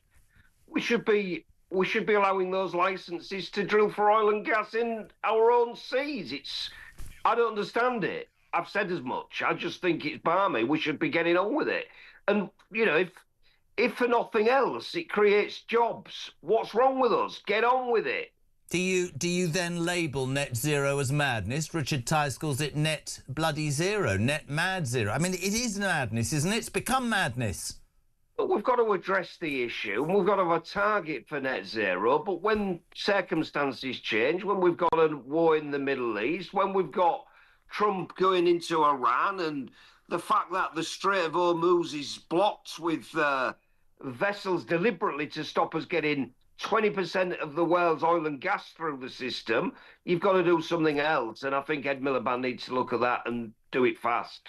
Maybe, and this is probably the wrong thing to say, won't be the first time, maybe what's happening in the world will focus his stupid brain, because this goes beyond that. This is before all of that. You know, your party came to power and said we're going to lower energy bills. They haven't gone down, they've gone up. The truth of the matter is, I don't understand as a sane human being. This is my problem, right, Carl, and you agree with me, and I'm great, is, you know, you're skint, but you've got an asset, right? Well, you'd use that asset to pay off your debts to make sure that you weren't wasting money. We'll talk about welfare in a minute, but that to me, and the irony of, a bit like, you know, get rid of the farmers, plant the wind farms, oh, it doesn't create enough, so we'll have to buy it. You're buying it from countries who are drilling. You're buying it from countries who might care about net zero but are actually doing productively the right thing, and we're paying more, so you're cheating the people. It's just unbelievable. To me, it's unbelievable. He seems to have an enormous pull over Starmer. What's that caused by, then? Well, I think he's fairly, I think he's fairly committed to his cabinet position. I think he's probably determined to get to net zero, and I think that's a fair thing. What happens if you get there, then? Would you get a medal? Because nobody else. We're only 1% of the... I mean, I'm being serious. We're only 1% of the world's carbon dioxide. No, nobody else. Russia and China are just trying to conquer the world, and we're going, oh, by 2030 we'll be net zero. And I'm not going to... The truth is, what happens when you get there? Does somebody go, well, now we need -10? It's not like anybody's going to pin a medal on our chest and go, sorry it cost you 1,000 trillion billion quid and you're all skint and everything's broken, but you've achieved net zero. So what? I don't know what happens when you get there. I think you probably might end up with a medal, Jeremy. I'm not sure what the prize is, but I think we need to get a grip of what's happening, and the reality is we've got some reserves that we ought to be tapping into, in my view. Couldn't agree more, mate. Yesterday we broke this story. And it annoys me so much, and I want you to be able to answer something that was said this morning. The Hatzola ambulances that were attacked in Golders Green, to me, despite a couple of cabinet ministers coming out, and the platitudes are great, I have a real issue with any form of racism, but I do not and will not understand how we live in a country now whereby this is blatantly allowed against the Jewish community, 250,000 of them. This is actively encouraged when marches are allowed that see Israeli flags being burnt. This is actively not demonstratively dealt. It isn't dealt with as strongly. We have a Labour Party instigating an anti-Muslim czar. right, and Islamophobic, but nothing to do with anti-Semitism. And, of course, the challenge to the Labour Party, as people will say, quite rightly, it's all about the Muslim vote. How do you, as a Labour MP, answer what Richard Tice said this morning? He said, I look across at those green benches and I reckon half of those MPs are they're not sympathetic to the cause of anti-Semitism. It has been a problem for your party. Starmer said he'd rooted it out, but why in the name of God is your government not stronger on, let's start with the hate marches? They should be banned. Well, look, we have to be careful about banning marches. If it's peaceful protest, we've got to allow them to exist. Burning an Israeli flag. I think when it becomes anti-Semitic, and it does often, I have to be honest with you, I think people need to be pulled out, arrested, prosecuted. But I think you can't just say we're going to ban this march or that march, providing the police are prepared to police the march. I know it's difficult for you, but you've seen the footage. You've seen those hate marches with people walking with the Palestinian flags, burning the Israeli flags. And I saw a thing, Carl. You're a straight man, and you and I got on great. There's a bloke walks past them with a Union Jack saying, this is unfair, and you see 6 policemen talking to him. I don't understand. We might have different political views, but we're decent men who go down the pub for a drink. How the hell does anybody expect to think that that's acceptable in the United Kingdom? It's ludicrous. Well, I mean, what is ludicrous and what is absolutely not acceptable is what happened yesterday in Golders Green. It was a deliberate, targeted terrorist attack, actually, on those ambulances, which were not used for Jewish people. They were used by a charity, which is a charity that helps the community. And by the way, provided by the Jewish community and voluntarily driven, but you make a really salient point, for the whole community. And this from the Jewish community is ostracised and set upon. It's awful. Yeah, I mean, it's worse than that. It's terrorism, in my view. And, you know, we've got to deal with that. And it's no good politicians turning up with a sweeping brush to sweep glass up and, you know, say, look, we'll get you the ambulances back and all the rest of it. We've got to do more than that. We've got to make sure that there's more policing in Golders Green at the moment. We've got to make sure that,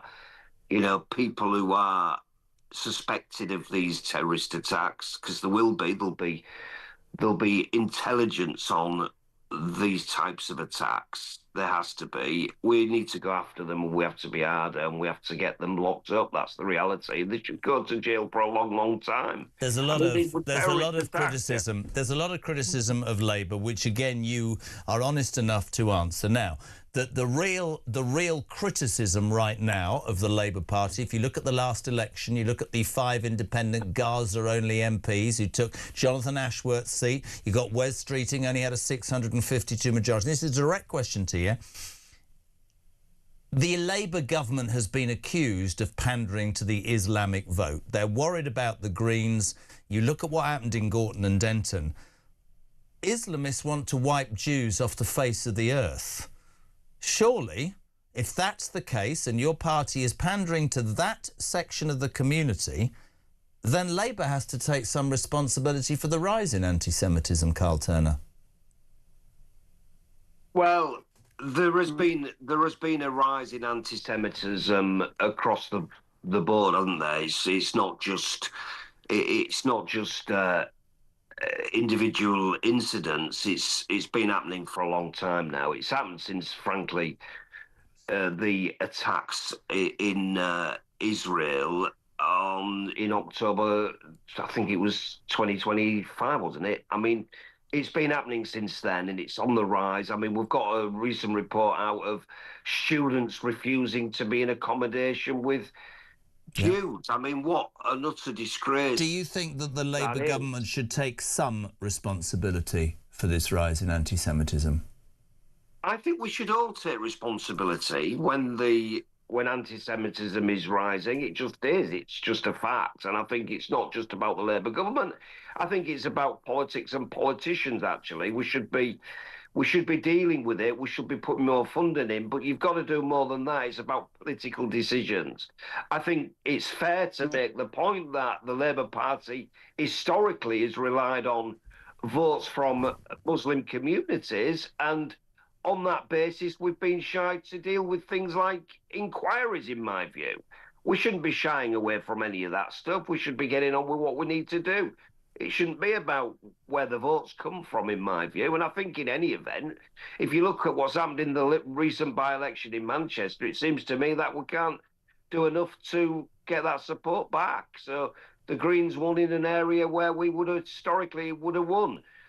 So we've just got to be tough on what's happening, actually. I think what I saw yesterday, and I saw my colleague, the Member of Parliament, Sarah Sackman, there with West Streeting, and I was just utterly surprised and shocked and saddened, actually, that we're in a situation where innocent people who do a charitable thing had those ambulances attacked. It was just vile to see it. I couldn't agree more. And for the people who are saying, come on, call it out, you go further than any Labour politician. You've agreed about the net zero madness. I think Shabana Mahmood speaks great, whether she can see it through or not. But there is absolutely no doubt, the point that I made, parts of Islam want to wipe Jews off the face of the earth. And if you are pandering to that, I'd put this to a Green candidate if they would come on, right? I think that's an issue.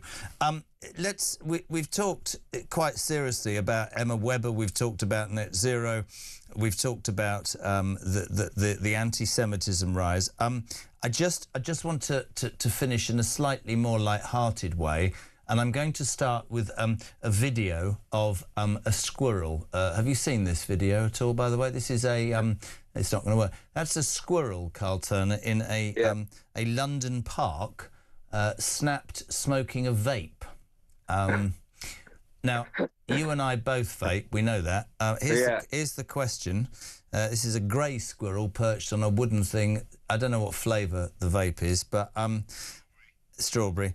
A social worker, guess what his response to this? A social worker was so appalled that they contacted the local council and said she was worried about the impact this could have on the squirrel. And all I can do is sit here and think, that park's probably full of people with knives and ketamines and bags of heroin, and some stupid, small-minded social worker is worried about a damn squirrel.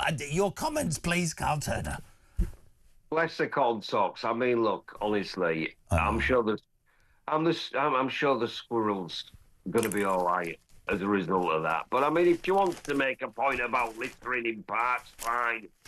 You know, get the litter picked up. But yeah, I think the squirrel will be all right, Terrorism, to be honest.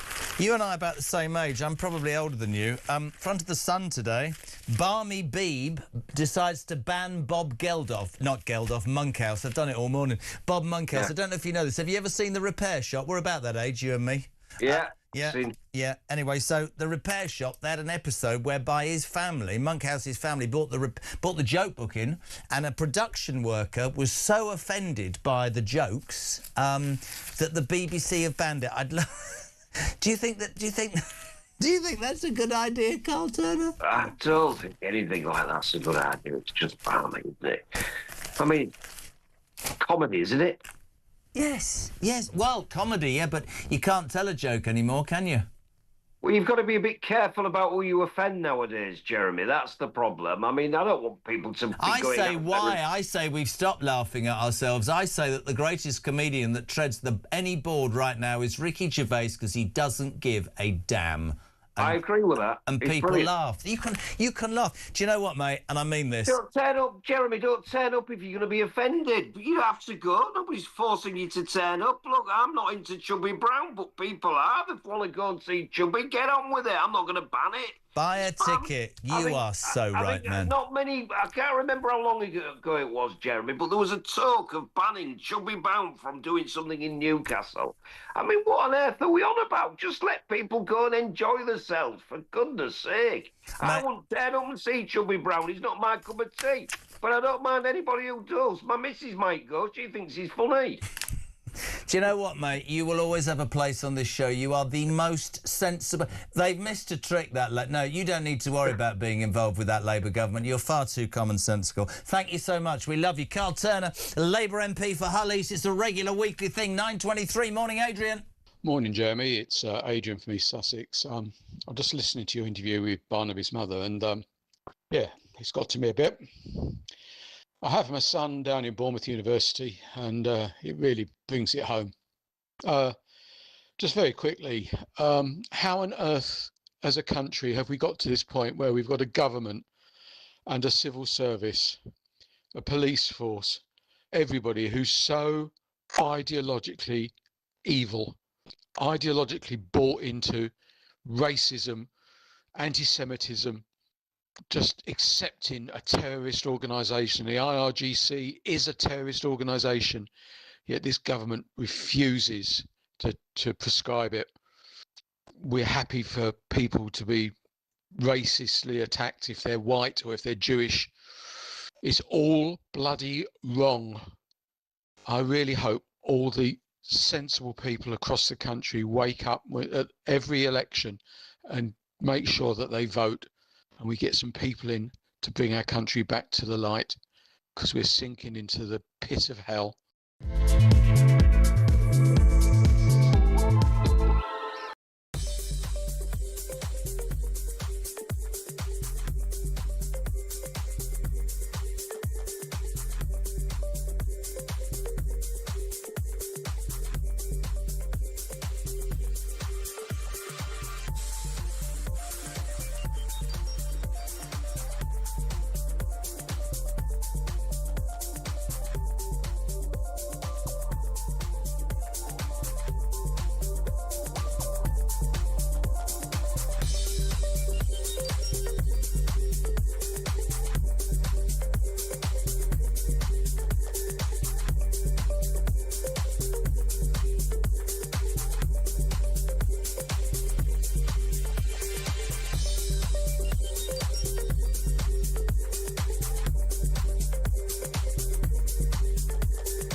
Breaking news this morning revealed that under the Terrorist Act, 242 people were arrested in the year to June of this year. That's something you can indulge in as to all the people who aren't going to prison because, well, there's no prison spaces. So this is a talk exclusive we've been looking at. I said, you take these cuffs off me and speak to me like a human being rather than a common criminal. You're just left wondering, does these people who lead us actually hate Britain? Yeah. Do they not love our country and everything that we've stood for? Across the UK, on DAB+, on YouTube, on your mobile, and on your side. This is Talk. Welcome back, 9:27. Julia here from 10 o'clock this morning. Ian Collins from 1, and Kev O'Sullivan sounding great on Drive Time. That's your line-up on Talk today, 0344 499 1000. I normally like Carl Turner. That was a load of incoherent rambling about Labour's role in the rise of anti-Semitism. They are 100% culpable. Good morning to Gary, who says, so maybe I'm wrong. As an ex-oil worker, who is to say Norway are not depleting UK oil deposits? Some of those deposits span the divisional fields and the line between Norway and the United Kingdom. Probably that's happening. How do you think the new man in charge of the BBC will tackle the repair shop production worker? Do you think he'll find a safe space to make him feel good about himself? Probably. That's what'll happen. He'll be so traumatised. Oh, God. Martin, Grey squirrels are an invasive species and therefore classed as vermin. Get a real job, Mrs. Social Worker. Bob Monkhouse was and is a legend. The left need to be shipped out. I couldn't agree more, but we haven't got any ships to do it with. There's only one, HMS Dragon. Stephen Northants, how will the new manager of the BBC tackle the repair shop worker? I've done that. I bet they're all saying the same thing. I mean, look. Bear in mind we now live in a country, I don't know if you heard this yesterday, we did a show yesterday, Leeds County Council, Labour Council, decided to send an email to all its staff last Friday which said, we know that you might be traumatised by the visit by Nigel Farage, that far-right thug, to our city. If you are feeling traumatised by Mr Farage, we've got a safe space in the council offices for the next week and we'll provide you with some therapy. We've got social workers moaning about squirrels. Council workers are too traumatised because Nigel Farage just came to the city and spoke to people who wanted to listen. All of that, right? All of that, and you put that against Emma Webber fighting for the justice for her son Barnaby and saying there's institutionalised problems in this country. We seem to be getting... Maybe it's me. All of our priorities wrong. Let's move to what's happening in Iran. I love my next guest with a passion. Didn't sound right. Retired British Army General Sir Simon Mail. Sir Simon, good morning, sir. How are you? I'm very well indeed, thank you. I'm going to play you a clip. This bloody government seemed to cherish the fact yesterday that HMS Dragon, your feet, finally arrived in Cyprus. It's only taken 3 weeks. Let's say good morning to John Healey, the Defence Secretary. Go, John. I can confirm that HMS Dragon has arrived in the Eastern Mediterranean and tonight begins operational integration into Cyprus's defence alongside allies. Simon, do we know where we are? I mean, we've got... I mean, you know more than me. Trump said... well, the Iranians are saying he's looking for a way out, whether he is or not. He says we're having talks. They're saying, no, we're not. Iran's still firing missiles at Israel. Israel says they're still going to fire weapons at thing. Netanyahu says that. Starmer won't say at all if London can be hit by missiles or what help he's going to give, because that sums him up. Where are we at? Because the overall view from me is we've got absolutely no infrastructure, no investment, and we don't really know what's going on, pal. Well, there's a certain amount of truth to what you're saying, Jeremy, as usual. I think, interestingly, what the negotiations are, if you can call them negotiations, back-channel chats with the Iranians, represent an opportunity for the Iranians to have an off-ramp, and also for, I suppose, Donald to have an off-ramp. We've done, I say we collectively, the Americans, the Israelis, have done extraordinary damage to Iran's nuclear ambitions, its ballistic missile ambitions. One has to say whether that missile could reach London or not. It is a signal that they had a capability, and in time, if they had enriched enough uranium, formed a bomb, they would then have announced to the world that we were now all within an umbrella that they could hit. And undoubtedly, they've really whacked the proxy terrorists, which I hope will also include those who are now operating in our own country. Just witness what happened with those ambulances in North London the other day. But at the same time, at the heart of it is, how do we open the Straits of Hormuz? A deal on the table with the Iranians is the one that was on the table when we had the 12-day war. Back off from your nuclear ambitions, stop your malign influence, and we will open the world markets to you, O Iran, for sale of your oil and the lifting of sanctions. The Iranians always negotiate in bad faith, and eventually Trump and Israel decided it was time to call them out. We've got all sorts of second and third order consequences, but I, for one, am delighted that certain threats to the region have been taken off the table by this robust action. And we'll now have to see whether the Iranians realize that the regime is hugely under threat, not just from the Israelis and the Americans, but their own folk, and get on with doing something. It's really interesting, the sort of coverage and the rhetoric. So much of the press would be anti-Trump. That just happens in England. It happens across the world. You know, you described it as off-ramp. The Iranian national television station saying that he blinked first. Others will say he's a genius. This was always his plan. What does become apparent is the control, to a degree, that Iran has over the Straits of Hormuz, and then, of course, oil production and the prices. Do you, if it finishes at the negotiating table now, do you believe that whatever's happened over the last 24 days has been worth it, Sir Simon? Certainly. I have no doubt about it.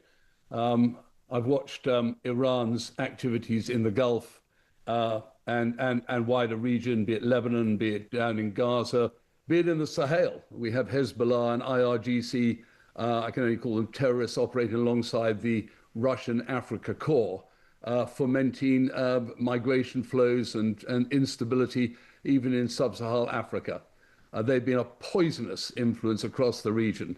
And at least off the table now is the ballistic missile and nuclear file. Now, Iran can either double down, in which case I suspect its days are numbered by its own people in due course, or it can try and salvage something. The regime, it's been intimidating and indoctrinating its people for decades. But are you surprised, taking that point? I agree with you, but the reason there's been criticism of Trump, Sir Simon, is that he said, no boots, we'll get it done, the people will rise and there will be a new Iran. Of course, that's easy to say, and of course the reality of war is sometimes very different, but the people haven't risen, have they? They haven't. Now, is that because of control, or is that a lack of will? And how does the world create that will, or is it a natural thing in your mind? Well, there was a time, I suppose, when they were on the streets a few weeks ago, as you remember, Jeremy, before the Basij and the IRGC decided to kill 30, 40,000 of its own people. They were severely intimidated then. A lot of their leaders were killed. And of course, for every person, there's a family. If you can intimidate one, you terrorize the whole family. So I suppose it's unsurprising that this has happened. The regime has its back totally to the wall. It's very brittle, but it still holds all the instruments of repression and power at the moment. But they must be aware that their days are numbered. At the moment, of course, we're all focused on the Straits of Hormuz. But again, I say to people, I think when we last spoke, Jeremy, we were about halfway into the bombing campaign that preceded the first Gulf War. So the planning, the target lists, they're working their way through them. But ultimately, it's got to have a political objective. At the heart of that, of course, is reopening the Strait of Hormuz. And there will be people in the Iranian government who will be looking very nervously around, unless they're completely fanatically committed to dying in the rubble of Tehran, as it were, who will be thinking that there must be a way we can off-ramp. Don't mistake their bravado for a position of strength. You are always welcome on this show. It's just, you are the font. Thank you, legend. Sir Simon Mail, retired British Army General, giving his take on what's happening. That's actually also 25 to 10. Let's go to the former chair of the Defence Select Committee, good friend of the station, Tobias Elwood. Good to see you, old boy. How are you? Good to talk to you. How are you? I'm all right. I'd love your take. We haven't got long. Some of the papers and lots of people are saying that Trump has blinked first. Sir Simon Mail, from a military point of view, saying don't be taken in by that. What's your take, Tobias? Well, I listened with care with what the general had to say. A lot of respect for him, but he is speaking like a general. I'm afraid the mindset of the Iranian regime has not changed. This war now continues to escalate, with Trump clearly not in control of events and issuing ultimatums that are actually likely to inflame the conflict. And Iran shows no sign of capitulating. Its defenses are diminished, as Sir Simon says, but the regime is still there. It's still clear. It's been preparing for this war for decades, decentralizing its political and military command structures, able to wreak havoc across the Middle East, including the Straits of Hormuz. We still don't know what Trump's objectives are. What does victory look like? He seems surprised that it's not all neatly concluded as he got in Venezuela, when incredible U.S. military firepower, is brought to bear. Iran is demonstrating both the capacity and the will to keep fighting. And Trump is left only with bad options now of what to do next, not just operationally, but also in managing the wider economic fallout, and, can I dare say, a rupture in the relationship between America and Europe. This is, I'm afraid, beginning to look like a textbook example of how not to attack another country. It's interesting. I heard what Sir Simon's saying. I actually do agree with a lot of what you've said about it. It does look like I liked the Venezuela analogy. That was very quick. Maduro in and out, and the language initially was that it would be in and out very quickly, and then of course the doubters. And bear in mind, he came to power in America. Let's be perfectly honest and straight. He came to power saying, "I'll sort out the economy, and I'm not interested in foreign wars." Well, the economy in America is struggling, and he could be in a position, in Nessie off ramps, for want of a better phrase, to be stuck exactly. And of course, people will look to Bias. They'll remember. They'll remember Afghanistan, they'll talk about Vietnam, which is probably why he's looking for a way out. Can I get a response quickly, though? I want to play a little clip. Did you see our Prime Minister at the Liaison Committee yesterday when challenged about defence spending? Have a look at this. This is very interesting. Very quickly, peeps. The Chiefs of Staff are saying we need to be ready for war. So when are we going to be prepared, and prepared for what? We are finalising the investment plan. That sits with the Strategic Defence Review. It smacks of an enormous complacency. Well, this smacks of the fact that for years there was underinvestment by the last government, and the stripping out and following out of our armed forces. We've had 18 months Copyright to deal Ben with that. Wallace. I've got to be really honest, Tobias. I don't agree with much our Prime Minister says, but he's right there about how the military's been stripped back. You and I have talked about this repeatedly by successive governments, my friend. We have indeed, and we need to reflect on where does any government spend money. There's only two reasons why more money is poured into our armed forces. The armed forces change. One is because they get absolutely defeated on the battleground, so you have to regroup, rearm, and start again. Or secondly, society demands it. No government, I'm afraid, including Conservatives, are willing to invest in defence when they are not pressured to do so. The Prime Minister is well aware, because of the briefings he's getting from the heads of the armed forces, that the world is getting more dangerous, not less. It's not, so the money should be put there. But because society itself still feels that, yes, it feels dangerous, but my life continues, and there's more domestic priorities to spend money on, I don't want to spend more money on defence. The penny will drop when an acute event happens. When we get an attack, as we saw in Akrotiri at the RAF base in Cyprus, when one of those hits the UK, then we will wake up, the nation will say, let's spend more. Until that moment, I'm afraid it's unlikely that you're going to see anybody, because who's going to invest more, put up taxes, or rob other government departments to spend more on defence? It's the wrong call. You and I both know that, but that's the reality of politics. Mate, lovely having you on. Been too long. Look after yourself, and thank you so much indeed for coming, and we'll have you on again soon. Tobias Ellwood on Talk Breakfast, 20 to 10.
Across the UK, on DAB+, on YouTube, on your mobile, and on your side.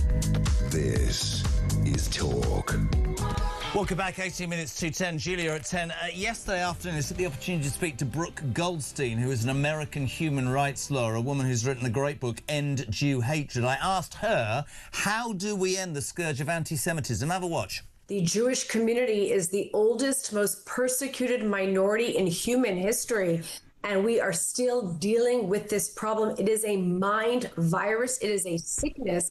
And it's a sickness that if it infects a society, it will take the whole society down. You have a problem right now of growing radicalization, particularly theologically motivated radicalization, Islamist radicalization in the UK, but also throughout the West. We have it here too in the United States.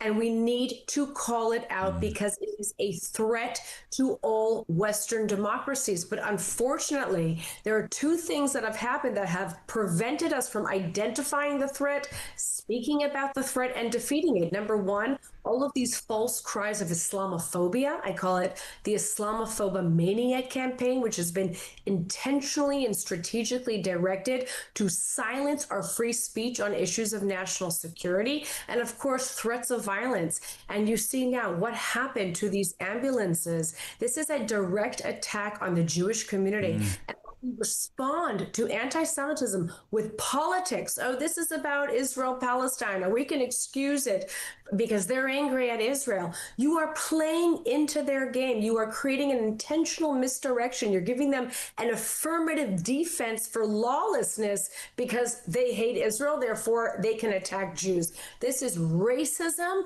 This is bigotry. This is violent terrorism. And the sooner your politicians wake up and realize it and call it out for what it is, the safer you will become as a country. You're far more erudite than me. I struggle, though, and I have to say I've been an advocate and will continue to be so of defending the Jewish community. I have many Jewish friends, and I've said every single day, you won't have heard, but I don't understand. To me, any racism is abhorrent. You talked about a decent society. How can you have a decent society when a group of people, a nation if you want, who went through the worst trauma, the most vile trauma all those years ago, should be persecuted? I always point out to people that in the Middle East, the only democratically elected government, right, is Israel, and I will defend it forever. But of course, you make the point. People cannot seemingly find a line between what is happening in Gaza or what is happening now, of course, in Iran, and the 250,000 Jews that live in this country. You'll be aware of this, Brooke. I mean, I have friends whose kids cannot go on the local bus in their school blazers because they go to a Jewish school. I speak to Jewish friends of mine the whole time, and they say growing up this was normal, whereas kids of 12 and 13 were told the facts of life by their English parents. The Jewish kids were sat down and told about their history and how their countrymen and women were persecuted simply for being Jews. And it doesn't surprise me at all that the Jewish community is as, not entrenched, but as supportive of each other and so determined to survive as it is. But I don't understand, and I'd love to know if this happens in America. We seem to have a blind spot in England. I mean, we have a Labour government now, I'm not asking you to get political, that had to root, or said they'd rooted out anti-Semitism after Jeremy Corbyn left. But our current Prime Minister, who's married to a Jewish woman, is far... I mean, the other week he created an anti-Muslim czar, right? Because apparently all the hassles that were happening, and I'm against any form of racism, I'll make that point, but what about an anti-Semitism czar? And I want to ask you a question. Do you think anti-Semitism isn't viewed in the same way globally? Is it skin colour? Because for me, setting fire to ambulances, persecuting people in the street, attacking people just for being who they are, it doesn't matter the colour of your skin, does it? No, absolutely not. And the issue, though, is, and you said it so well, this whole issue of anti-Jewish discrimination has become so highly politicized with this hyper focus on and the spreading, frankly, of untrue, malicious, dangerous blood libels against the world's only Jewish state, and then the projection of the crimes of a foreign state on people in the West because of their skin color, because of where they were born, or because of their religion. You know, if I hated the government of China because of the way they handled COVID, I can't turn around to a local Chinese American or a British Chinese citizen and spit on him and call him bad names or boycott his store or vandalize his property just because he was born in China. I can't project the perceived crimes on a foreign state on someone because of their identity, because of their protected... So why does that happen to the Jewish communities across the globe, do you think? Well, this is really the oldest trick in the book. It used to be that it was just directly against the Jews. The blood libels that were spread by Nazi and Soviet and then shared with Islamists, this propaganda did directly call out the Jews. But now Israel and Zionism is used as a euphemism. And the fact of the matter is you have an intentional and horrid amount of misinformation and misreporting. Just here in the United, I mean, first, misreporting on what happened on October the 7th and the failure to understand cause and effect when you have a terrorist group, a designated terrorist group that has held its own society hostage, that has built the largest terror tunnel facility this world has ever seen, and then uses those civilians to shoot rockets at the civilians of another state. Of course, there's going to be civilian casualties, but the blame is always on the Jewish state as opposed to those terrorist groups who have intentionally put those civilians in harm's way and used them as political pawns because it knows the world does not care about dead Palestinians, certainly does not care about Palestinian children. They would have stopped funding the indoctrination of those children and funding the terrorist groups that recruit them as child soldiers and as human shields. They want to see dead civilians, and the dead civilian strategy works for Islamist terrorist groups because they know the media will spin it and place the blame on the Jewish state. You know, in the United Kingdom, we have, and you know this, obviously you know this, you're a renowned voice, but, you know, our state broadcast, the BBC, when I was on air this morning reporting this ambulance horror in Golders Green, and everybody was adamant, bar the mayor, that this was an anti-Semitic crime. He just said it was unfortunate. Everybody was of the same mindset, and yet the BBC didn't report it. And there are, you know, I'm not one of those people that will spend its time talking about fake news or the mainstream media, but you do begin to question whether the Jewish community in its entirety, wherever it is in the world, is an easy target. I just wanted to ask you a question, loads that I want to ask you, but do you think half the issue is that people cannot separate what's happening in Gaza or what's happening in Palestine? We have hate marches in our streets where people can burn the Jewish flag, but you can't walk past with the British flag, the Union Jack, you get arrested by the police. Do you think that part of the problem for Israel is this inability for people to separate what's going on in, say, Gaza or now Iran from a Jewish community of 250,000 people living in the United Kingdom who have been here, built lives, got married, built businesses and have been successful in their lives? Well, it's a small part of the problem because that is the absolute racist part about it. As I said earlier, the misinformation in the media is the problem. But the bigger problem, frankly, is the societal suicide that I see happening all over Europe and throughout Canada, and now is creeping into American dialogue and debate, where you have just opened up the gates to an Islamist infiltration and the radicalization on your streets to the points where your politicians are too afraid to call out an anti-Semitic attack because of fear of what violent reprisals from the Muslim community. We have violence on the streets in the West by people chanting not just death to the Jews, but death to the West, death to America, death to the UK, right? I don't want to be a dead canary in a tunnel. And I don't know how many times, over the last 15 years, people counterterrorism experts, people in the news media, just like me, even though they've tried to silence us and shut us down, have been screaming at the top of our lungs about the radicalization. And it's starting on college. It started on college campuses. He's now seeped out to your society, and you've got to get a handle on it. And it's interesting, in this country, we have I'm sure you're aware, we have a prime minister who, as I told you earlier, yes, is married to a Jewish woman, but who looks politically very unsure of where he is and very unsure of an electorate who want him out the door very quickly. We've got the rise of a party in England called the Green Party, who don't talk about environmental issues. They've grabbed hold of the Muslim vote, the trans vote, and they spend their entire time bashing on about Gaza, and yet the left of the country has seemingly fallen behind behind them. So we have a Prime Minister who's worried about his politicians losing out, and so his rhetoric is aimed there. This morning, when I did that interview, I was beyond me. I mean, this is it's almost an act of terrorism. Forget the fact that the Jewish community fund these ambulances and drive these ambulances, and it's not just for the Jewish community, by the way, it's for the entire community, which tells you something. And yet, I repeat, we can have hate marches in London, people waving the Palestinian flag that don't even know where Palestine is, setting fire to a Jewish flag. We had some revolting, I don't know if you ever heard this story, some revolting pop star who was allowed, and it was streamed by the BBC for 5 hours, Bob Villan he's called, deaf to the IDF, and that was allowed to go out on our state broadcaster for 5 hours without anybody doing anything about it. To me, maybe I'm in the wrong game, but to me it seems grossly unfair. I don't understand it. I've never understood it. You talk about radicalization. I wouldn't disagree with you. Unfortunately, and I'm sure you have it in the States, although you have a president, and I don't agree with everything that he says, but at least he calls out this stuff.